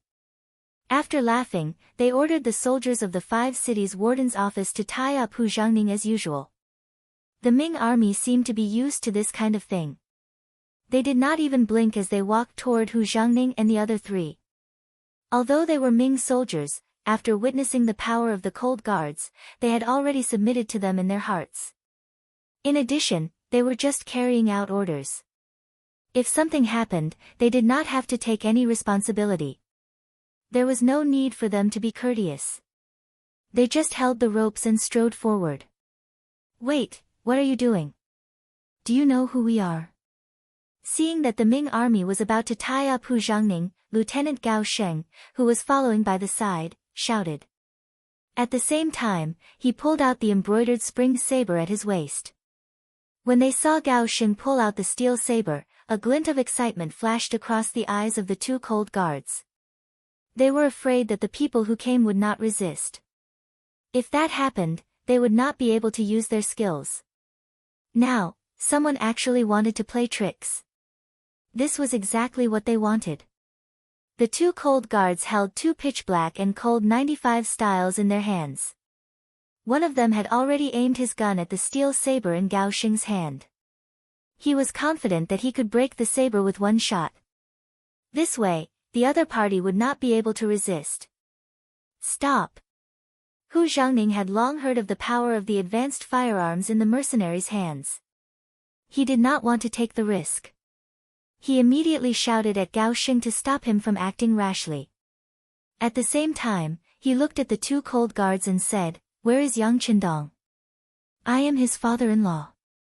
When they heard someone call out the sixth young master's name, the two cold guards revealed a cold glint in their eyes. It was as if they were about to attack at any time. However, when they heard the next sentence, they were stunned. This person was actually the father-in-law of the sixth young master. If they really offended him, wouldn't they be severely punished later? At that moment, the two of them put down the 95 styles in their hands. One of them was still skeptical as he asked, "Are you really Marquis Yang's father-in-law?" Noticing the change in attitude of the two mercenaries, Hu Xiangning let out a long sigh and said proudly, "I'm the real deal. How about this? Call Yang Qindong over and we'll know if it's real or not. This, please wait for a moment. We'll call the company commander over." The two cold guards did not dare to act rashly. However, they would not completely believe the other party's words either. They decided to call the company commander, Ting Shan, over and let him determine if it was real or not. Hu Xiangning and the other three did not move. They were surrounded by more than 10 Ming dynasty soldiers. One of the cold guards stayed behind and stared at the four of them cautiously. From the looks of it, he seemed to be ready to attack at any time. Not long after, Ting Shan, who was also wearing a camouflage uniform but had the insignia of a major, hurried over. Tao Jin, the commander, came with him. As for Commander Gao Li, he stayed behind and was in charge of watching the Walla cavalry in Willow Town to prevent them from making any strange movements. Ting Shan did not know Hu Xiangning. However, he knew that the sixth young master had married Hu Yan as his first wife. This time, he brought Tao Jin over so that he could identify the people. Tao Jin was one of the commanders of the 5 cities warden's office. Naturally, he was familiar with all the noble families in the capital. From afar, when he saw that the person who came was indeed Hu Xiangning, he hurriedly cupped his fist and said politely, "So it's Lord Hu. Please forgive me for not coming out to meet you." Since Tao Jin had said so, how could it be fake? Ting Shan immediately saluted politely and said, "This subordinate is the commander of the 3rd company of mercenaries. Greetings, Lord Hu. This company commander is too polite."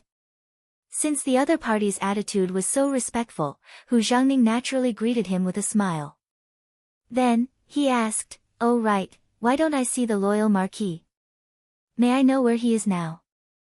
"Lord Hu, young Marquis is not here. He is meeting with the Walla's leader, Yes Hen, at the front line. I don't know what business you have, but if you must meet with young Marquis, I will have to report it," Ting Shan said politely. He could ignore other people, but in front of Hu Xiangning, he could not put on any airs. Hearing that Yang Qindong was meeting with Yes Hen, Hu Xiangning was shocked and asked, "Meeting? Is there any danger?"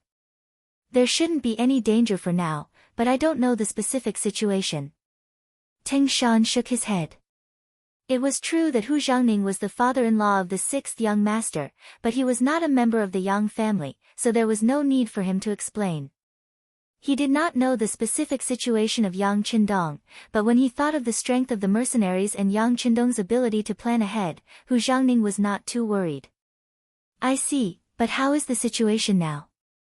The emperor is waiting for my reply." "This I don't know the specific situation. But what I can tell Lord Hu is that the Walla's army has been blocked by us outside Willow Town. They will not threaten the safety of the capital. Ting Shan hesitated for a moment and gave a rough explanation. As for the specific situation, without the authorization of the sixth young master, he would not reveal it.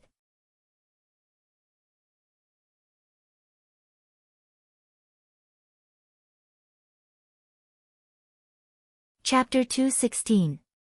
Although he didn't see Yang Qindong, Ting Shan's answer was enough for Hu Jiangning to go back and report on his mission. A satisfied smile finally appeared on his face. Hu Jiangning quickly returned from the capital. He brought back the information he had gathered from the front line and the scouts he had sent out. He also explained in Ting Shan's words that he had no choice but to detain the scouts to prevent anyone from leaking information about the battlefield. He asked for the emperor's understanding. Zhu Qiyu was indeed a little angry about the scouts being detained.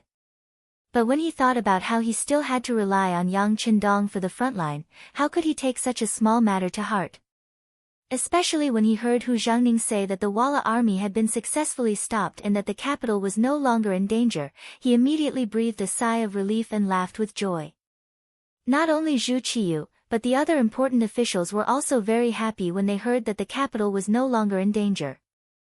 Now, they just had to wait for Yang Qindong's triumphant return.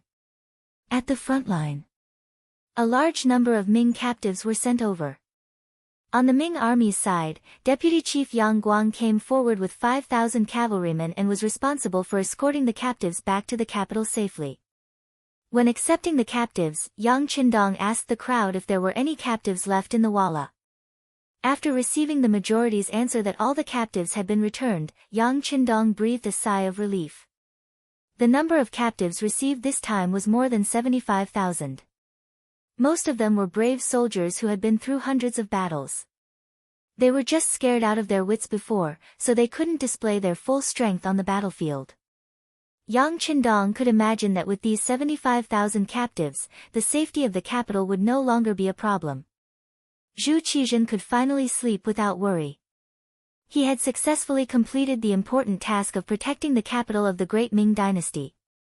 As for whether these people would be used by Zhu Qiyu to deal with him in the future, Yang Qindong wasn't too worried.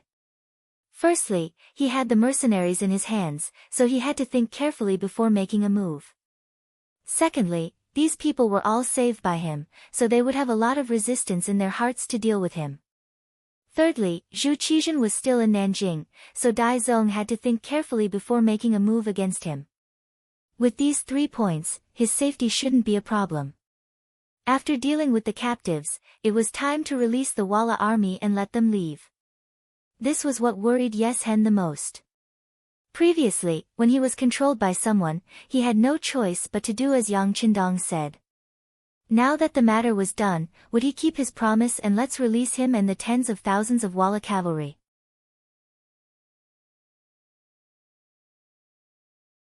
On this point, Yes Hen was a little worried. Everything was as Yang Qindong said before. If he really wanted to deal with the Walla, then he could directly take out a few more cannons from the warehouse. He didn't have to worry about not being able to defeat the Walla, but he didn't do so. He still knew the principle of putting away the bow after the birds are done.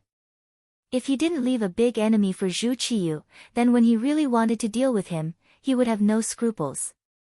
Therefore, when Yang Qindong released more than 20,000 captives from Willow Town and let them join Yes Hen, this person was so moved that he cried out. It was no wonder that he did this. The population of the Walla was not large, and there were even fewer young men who could fight. If all the captives were killed this time, then he would really become a commander without an army. He was afraid that when he returned to the grassland, he wouldn't be able to dominate the grassland, and it would be a miracle if he didn't get bullied by others. Seeing that more than 20,000 cavalry had safely retreated, when he looked at Yang Qindong, Yes Hen said in a very admiring tone, "Marquis of the Great Ming, you are a real man. You do what you say, which is admirable. If you are willing, the two of us can join forces. At that time, no one in the Great Ming will be our opponent.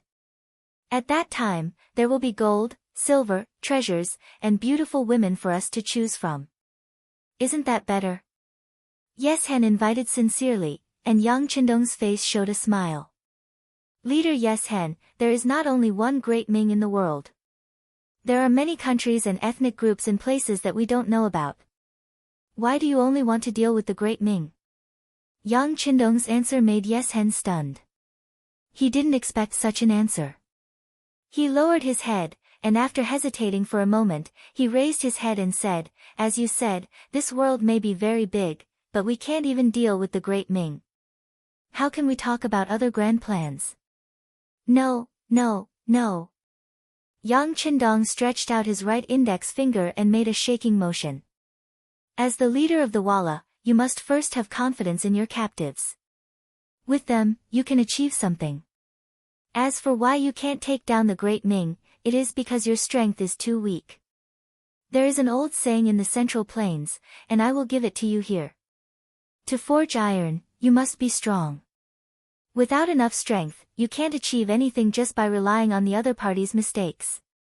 To forge iron, you must be strong. Yes Hen thought about this sentence thoughtfully. Yes, that's right. Walla doesn't lack soldiers who are brave enough to risk their lives. Your living environment and conditions made your men very brave at a very young age. On the battlefield, they can gallop everywhere. But do you know why they still failed? Yang Qindong nodded and guided Yes Hen. Why did they fail?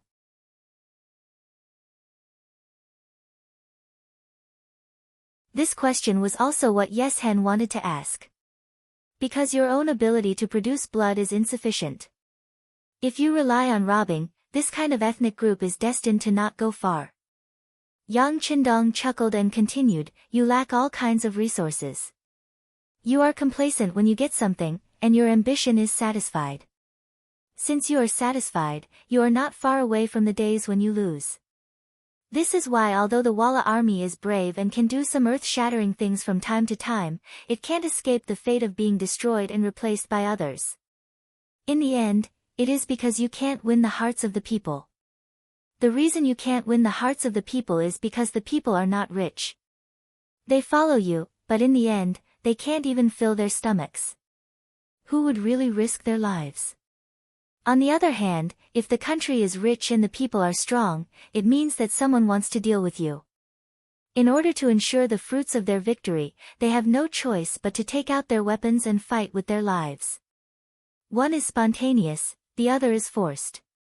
Tell me, which one is more effective? Rich and the people are strong. Yes Hen was shocked by Yang Qindong's words. It was not that he didn't think about some things here, but he didn't know how to do it. Now that Yang Qindong brought up this problem, he should have a solution. Yes Hen said excitedly. The Ming dynasty's loyal marquis, but I don't know if there is a way to solve this problem. Of course there is. That is to develop commerce. The grassland is only rich in livestock. The natural environment makes you have a great demand for many other things. If they could start a business, then not only could they be self-sufficient, they could also sell their surplus to other places and earn a profit from the difference in price. They could also trade with people from other regions for things they needed. In short, they could earn more money, and gradually, Tile would become stronger. Once you have money, you will be able to do a lot of things. At that time, it will be much easier for you to expand again. Whether it is money or cavalry, you will be in an invincible position. When Yang Qindong said this, he seemed to have seen some kind of result. His face was full of excitement. At that time, the Tatars will not be a stumbling block for your expansion. On the contrary, they will become your base, the base of talent reserves. When you need soldiers, you can use a lot of gold and silver to make them work for you. In the north of your country, there is a country called Tsarist Russia. I think you should more or less know about it. That country is vast and rich in resources. Its area is much larger than the Ming dynasty, but its population is very small. That is the place you need to conquer. Remember Genghis Khan? Don't you want to be like your ancestors? A majestic strategic map was placed in front of Yes Hen.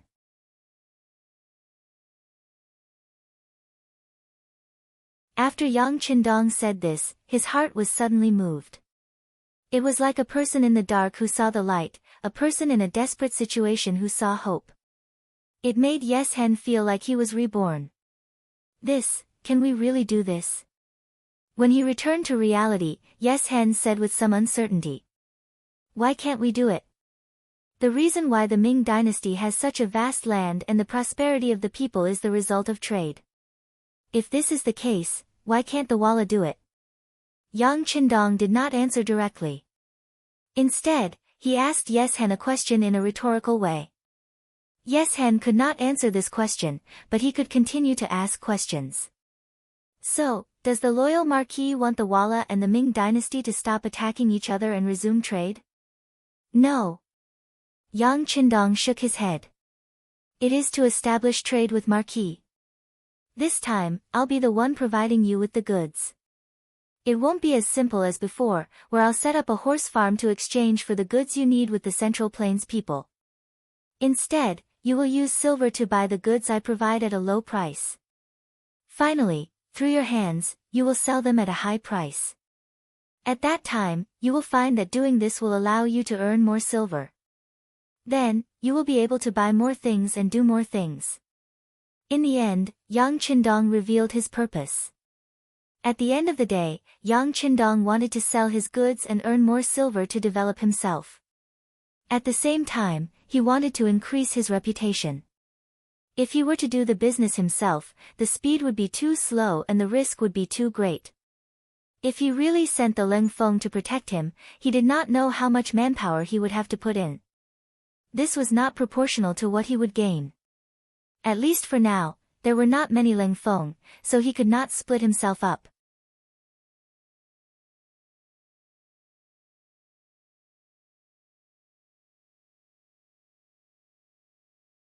Chapter 217. But if he could convince Yes Hen, then it would be different. The current Walla was equivalent to the king of the grassland, and very few people dared to provoke them. If they were the ones who transported the goods, perhaps some of the profits would be shared by the other party, but compared to what he earned, it was already a lot. With the help of Walla, he could sell things to the Eurasian continent, which was equivalent to stretching out his tentacles one step ahead. This would play a very positive role in conquering, ruling, and occupying that place in the future. This was Yang Qindong's real goal. Yes Hen was indeed smart and cunning. But when facing Yang Qindong, these characteristics of his were useless. They were not on the same level at all. Whether it was thinking, knowledge, or martial strength, they were all on a completely different level. How could he be Yang Qindong's opponent? At this time, Yes Hen not only did not know Yang Qindong's ultimate goal, but he was also attracted by the other party's idea of strengthening himself through trade. He was not short of money. This time, after defeating Ying Zong, he seized a lot of gold and silver, which completely had the foundation to trade with Yang Qindong. Now what he had to consider was whether the bold and loyal Marquis words could be trusted, and why did the other party take the initiative to help him? Did he want to see the emergence of a powerful neighbor? If he couldn't figure this out, Walla didn't dare to make any decisions. Why are you helping me? Yes Hen finally asked, which meant that he was seriously considering his own opinion. Yang Qindong was happy in his heart, but he didn't show the slightest expression on his face. On the contrary, he showed a seemingly very heavy expression and said, Marquis is from the great Ming dynasty, and my relatives and friends are here. Marquis really doesn't want to see them get hurt. As long as Walla doesn't invade, a lot of people can live. So Marquis wants to find a way out for you, a way out that doesn't invade the great Ming dynasty and can develop yourself. Yes Hen couldn't help but nod his head when he heard such a high-sounding reason. Obviously, as a Walla, he did not want his people to be invaded by other countries. Of course, Marquis liked silver very much. With money, he could do more of the things he liked. Since trading with Walla can guarantee Marquis' interests, why not?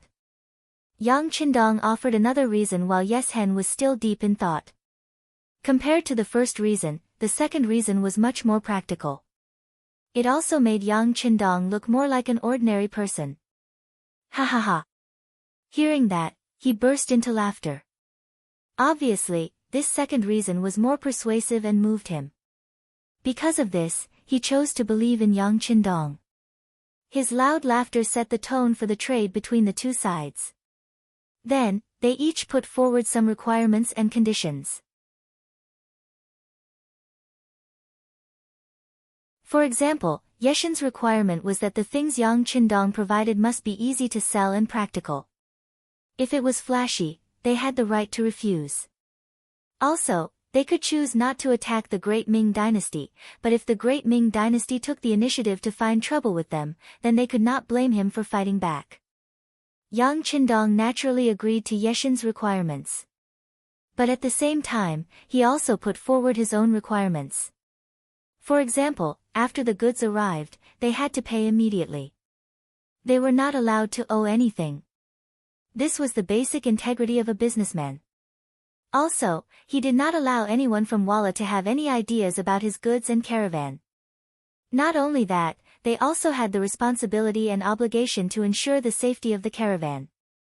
If the goods were intercepted and the Walla could not give an explanation, then he would use the heavenly thunder again.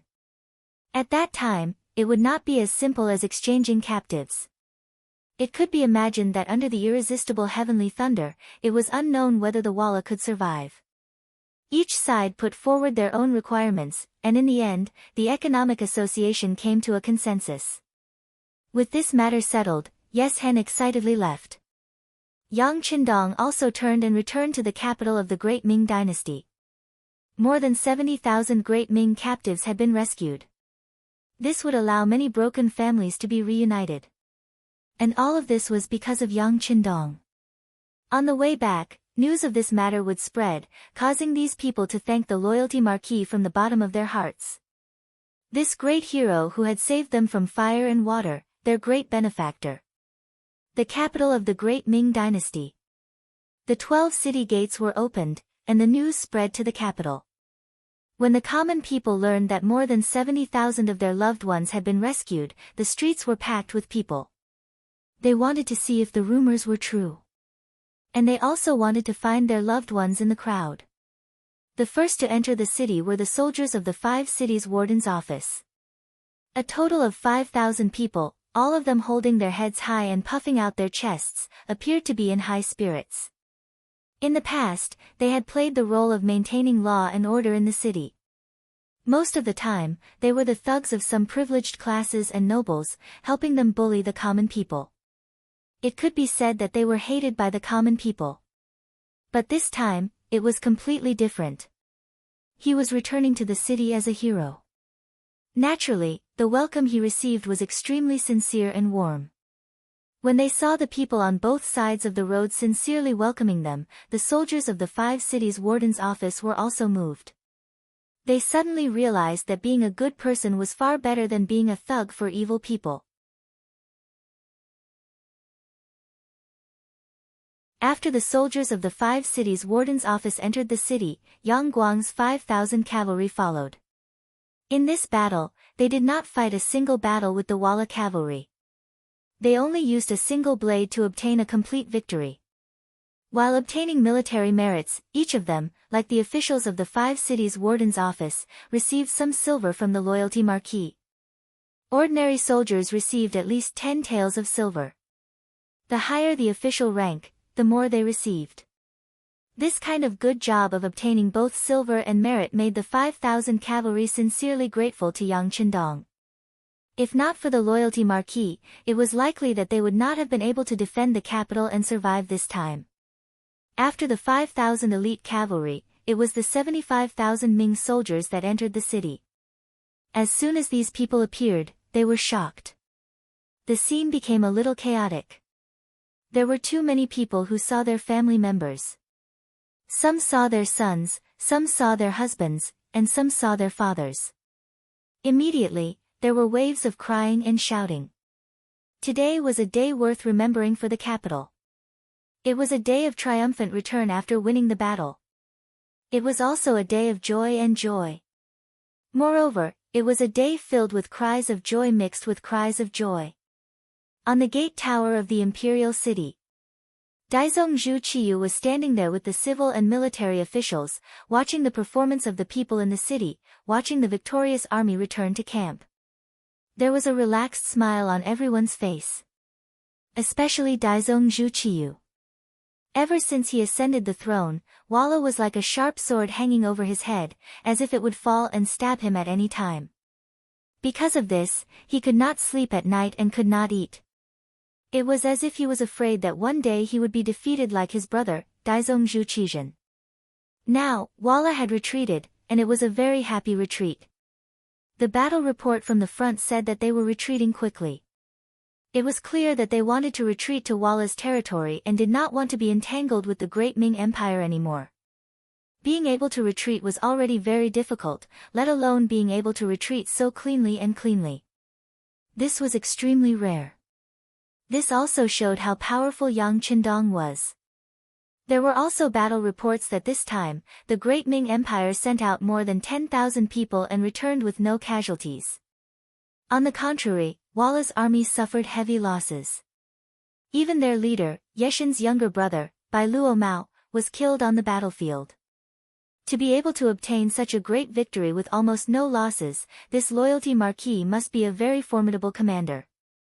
While Zhu Qiyu was sighing at Yang Qindong's godlike leadership, he was also thinking about how to reward him.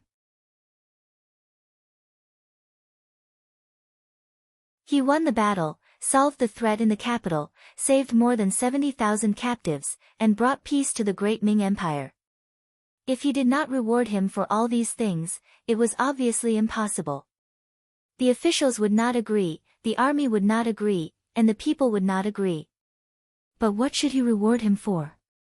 After all, Yang Qindong was not even 20 years old, but he was already the loyal marquis of the great Ming Empire.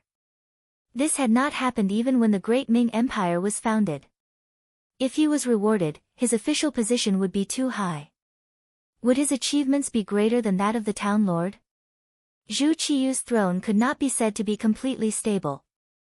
He could not be looking for a powerful imaginary enemy for himself, right?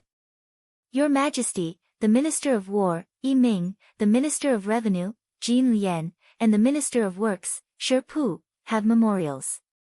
Just as Zhu Qiyu was thinking about Yang Qindong, head eunuch Jining placed a memorial in front of him. What is this? Zhu Qiyu asked casually. He reached out to take the memorial and opened it. As soon as he read it, his eyes lit up and he nodded repeatedly. It was really like a pillow being sent to him when he was sleepy. This was a memorial that the officials had recommended to reward the loyal marquis. It said that Yang Qindong can be rewarded with the title of loyal marquis. His fief will be 5,000 mu of grain fields around the Yang family's old residence in Jianing Prefecture. This was a diversion of disaster. The so-called loyal marquis was nothing more than a title that represented his high rank. But that was it. Just like Duking Zhangfu in the past, even though he was an official, he was still bullied and humiliated by eunuchs without daring to speak up. But no matter what, after being bestowed the title of duke, it would represent the emperor's regard for Yang Qindong. Presumably, this would be able to shut the mouths of the people in the world. As for the fief, it would be given to Jianing Prefecture. That place could now be considered Zhu Qizhen's territory. Intentionally luring Yang Qindong, there was indeed the intention of getting rid of the donkey after it had outlived its usefulness. But how could it not be a diversion of disaster? For this reason, Zhu Qizhen would probably be hopping mad.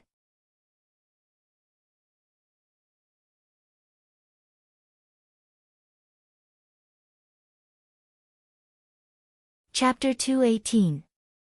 It could be said that this memorial was very much in line with Zhu Qiyu's thoughts. He immediately approved the memorial. Using the red pen that Jining had prepared, he approved it and the matter was settled. It was worth mentioning that Zhu Qiyu had originally wanted to announce the edict in front of all the officials. However, Yang Qindong did not appear after winning the battle. Perhaps he wanted to keep a low profile. However, no one knew that he did not want to see Zhu Qiyu. Otherwise, he would have to kneel and kowtow. With his current strength, there was no need for him to be so humble. Yang Qindong did not come to see the emperor. The imperial edict had to be announced by someone else. It just so happened that Qing had some matters to discuss with him. She accepted the task and brought a group of embroidered uniform guards and young eunuchs to Yang Manor. The battle was over. Yang Qingdong's goal had been achieved. Because of this, they were fortunate enough to follow the sixth young master to Yang Manor. By the time Qing arrived, everyone was having a meal. When Yang Si, who was in charge of guarding, saw that it was Qing and the others, he quickly reported the situation to Yang Qingdong. "They're here so quickly." Yang Qingdong, who was drinking wine and eating meat with Leng Feng and the others, chuckled. He casually waved his hand and said, "Then why don't we invite them here to announce the edict?" "Here." A trace of worry flashed through Yang Si's eyes. Like a shadow, Tiger Mane, who followed beside Yang Qingdong, knew what Yang Si was worried about. It was none other than Leng Feng. If they saw that their sixth young master had to kneel to someone else, it was inevitable that they would not be able to accept it and cause trouble. In fact, how could he not have such worries? However, since this was the sixth young master's intention, there was no room for doubt. He immediately glared at Yang Si and said, "If the young master tells you to go, then go. Why are you being so long-winded?" "Yes." Yang Si saw that Tiger's Mane was angry. It was said that they were usually under this person's management. After a trace of panic appeared on his face, he agreed and left. Yang Qingdong patted Tiger's Mane's shoulder and gave him a look of approval and relief. Then, he continued to drink with Leng Feng, Xiao Feng, Ting Shan, Wu Sheng, and the other company commanders as if he hadn't heard anything. Not long after, Qing arrived. Along with him were 4 eunuchs and 8 masters of the embroidered uniform guards. Usually, when a eunuch went to an official's house to deliver an edict, as the recipient of the edict, they had to prepare an incense table in advance in order to show their seriousness. Some even had to burn incense and bathe in the ceremony. But today, there was nothing prepared. Yang Qingdong was still wearing his casual and elegant green robes.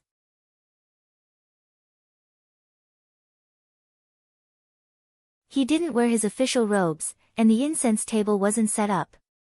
When Qing saw this, she couldn't help but frown. But it was only a slight frown, and she quickly relaxed. It wasn't for any other reason than the fact that the Yang family square was filled with mercenary soldiers in camouflage uniforms. Although there were only 400 of them, their combat power was unimaginable. Even defeating Walla had been done with the help of their powerful strength. Against such people, Qing had no chance of winning at all. It wasn't just him. Even the 8 masters of the embroidered uniform guards that he'd brought with him were on full alert. It wasn't that they were dissatisfied with Yang Qingdong's lack of preparation before receiving the edict, but they were worried that these mercenaries would suddenly go on a rampage and hurt them. "Oh, it's eunuch Qing. Come, have a drink with Marquis and the other meritorious officials." As soon as Qing appeared, Yang Qingdong secretly observed her reaction. He found that she was indeed a little displeased, but she quickly suppressed her displeasure. Yang Qingdong smiled inwardly. He wanted to use this method to remind him that he wasn't an ordinary marquis. There were some rules that couldn't be applied to him. If something went wrong and he went on a rampage, everyone's face would be ruined. Yang Qingdong greeted Qing as if he were drunk. Qing couldn't help but look a little embarrassed.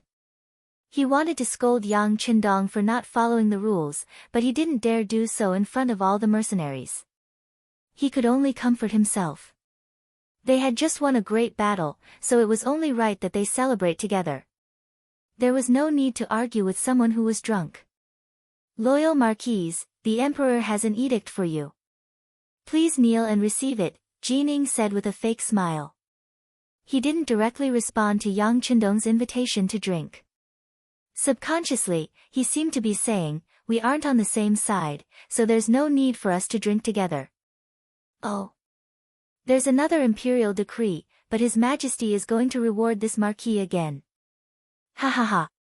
Since he was drunk, it was not a problem for him to act a little wild. He immediately laughed and stood up. Perhaps it was because he had drunk too much, but when he stood up, he almost lost his balance. If not for Hu Mang, who was standing at the side, who was prepared and supported him, he would have fallen to the ground in an embarrassing manner. I, Yang Qindong, accept the edict. Yang Qindong shrugged his shoulders and shook off Hu Mang's arm that was on his body. With a plop, he fell to the ground, giving people the feeling that he was prostrating himself on the ground. Because of Jin Ying's appearance, all the mercenaries in the courtyard had stopped drinking and eating. The atmosphere had become much colder. But now, Yang Qindong had suddenly fallen to the ground and knelt to receive the edict. All the mercenaries stared coldly at Jin Ying and the other mercenaries. 10,000 swords piercing the heart was nothing more than this. At this moment, Jin Ying felt cold all over. It was as if he was walking in the snow without wearing anything. No. It was colder than that. It was a coldness that seeped into his bones. Jin Ying couldn't imagine why these mercenaries gave him such a terrifying feeling. Even as he panicked, he opened the Golden Dragon Edict with trembling hands. He read out the edict of acting patriarch Zhu Qizhen rewarding Yang Qindong with the title of Duke of Loyalty. This was a rare moment when he was absent-minded while reading an edict. But at this moment, Jin Ying was really afraid. When he read the edict, he stuttered. He finally finished reading the edict. But when he looked at Yang Qindong, his lips were slanted and he was snoring softly. It seemed that he had fallen asleep. Jin Ying didn't dare to be angry. Instead, he leaned forward with a gentle expression and said softly, "Duke of Loyalty, wake up. Wake up." "Ah. I've finished reading the edict." "Thank you, Your Majesty." Yang Qindong seemed to have been startled awake. He opened his eyes and spoke. Then, he rubbed his eyes and said to Jin Ying, "You've worked hard, eunuch Jin. How about this? Please enter the hall and rest for a while. After Marquis has bathed, we can sit down together." Jin Ying had come here to have a good chat with Yang Qindong. Of course, he wouldn't refuse this opportunity. But he was very worried about whether Yang Qindong's mind was still clear. But no matter what, he had to agree.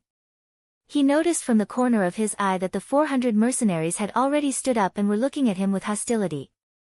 He couldn't guarantee that if he continued to stay here, he wouldn't be torn apart and eaten alive by these mercenaries. For his own safety, of course, entering the Yang family manor was the best choice. Okay. Since Duke of Loyalty is so kind, it would be impolite for me to refuse. With that, Jin Ying followed Beta Persei into the outer courtyard of the Yang family manor. Yang Qindong left with them. But he was heading towards the inner courtyard of the inner courtyard. He really did bathe and change his clothes. Just as Yang Qindong, Jin Ying, and the others left, someone among the 400 mercenaries shouted, "How can we allow others to blaspheme the 6th young master? We're going to seek justice from Emperor Ming." "That's right. We want justice." In an instant, the anger in the hearts of many mercenaries was ignited. In their eyes, the 6th young master was a godlike existence. How could he kneel to others? When such a blasphemous thing happened, it naturally caused the crowd to be furious. It wasn't just the 400 mercenaries. Even Leng Song, Xiao Feng, and the other battalion commanders were furious. They looked like they would explode at any moment and cause trouble for Emperor Ming. Enough. Everyone, sit down. A loud roar came from Hu Mang's mouth. This time, he didn't leave with Yang Qindong. He had stayed behind to stabilize the situation. Even though the two of them hadn't communicated before. But after interacting with each other for so long, they already had a tacit understanding. When Yang Qindong left just now, he had given him an inconspicuous look, which made Tiger's man understand what to do next. With Tiger's man's shout, all the mercenaries' gazes fell on him. But when they saw Chief Tiger's body tremble, the anger in their hearts seemed to have been extinguished. But because they were angry, they didn't sit down immediately. "What? If you don't listen to me, That means you don't listen to the sixth young master. Don't tell me you want to leave Cold Edge. Very well, if anyone wants to do that, step forward. I can do as you wish right now. Seeing that none of the mercenaries, including Ling Song and the other battalion commanders, sat down, Tiger's man's eyes narrowed into slits. His anger was obvious. When they heard that they were going to be kicked out of Cold Edge, everyone's morale instantly dropped. Ever since they joined Cold Edge, there was a saying that followed them. Once in Cold Edge, always in Cold Edge. This was an honorable title that no one else had the right to take away. Unless they had committed a grave mistake, they wouldn't be kicked out of the meeting. But this someone else did not include the founder of Cold Edge, Yang Qindong, or the former head instructor, the current chief of the security bureau, Tiger's man. Everyone who joined Cold Edge knew of the sixth young master, Yang Qindong. Similarly, there weren't many who didn't know of Chief Tiger's man. It could be said that in the entire Yang Xianu army, if Yang Qindong was the Nan Boan, then the second place would definitely be Tiger's man. This position was hard to replace, no matter how many contributions others made. For example, the only army commander, Ling Song, would feel inferior when he saw Tiger's man. You're tuning in to the Blissful Bookshelf YouTube channel. We're so grateful for your support, and don't forget to subscribe to join us on this incredible journey through captivating stories. Your generosity through donations truly makes a world of difference, as it's the primary source of revenue that allows me to expand and enhance this channel for you. Thank you from the bottom of my heart for being a part of this adventure.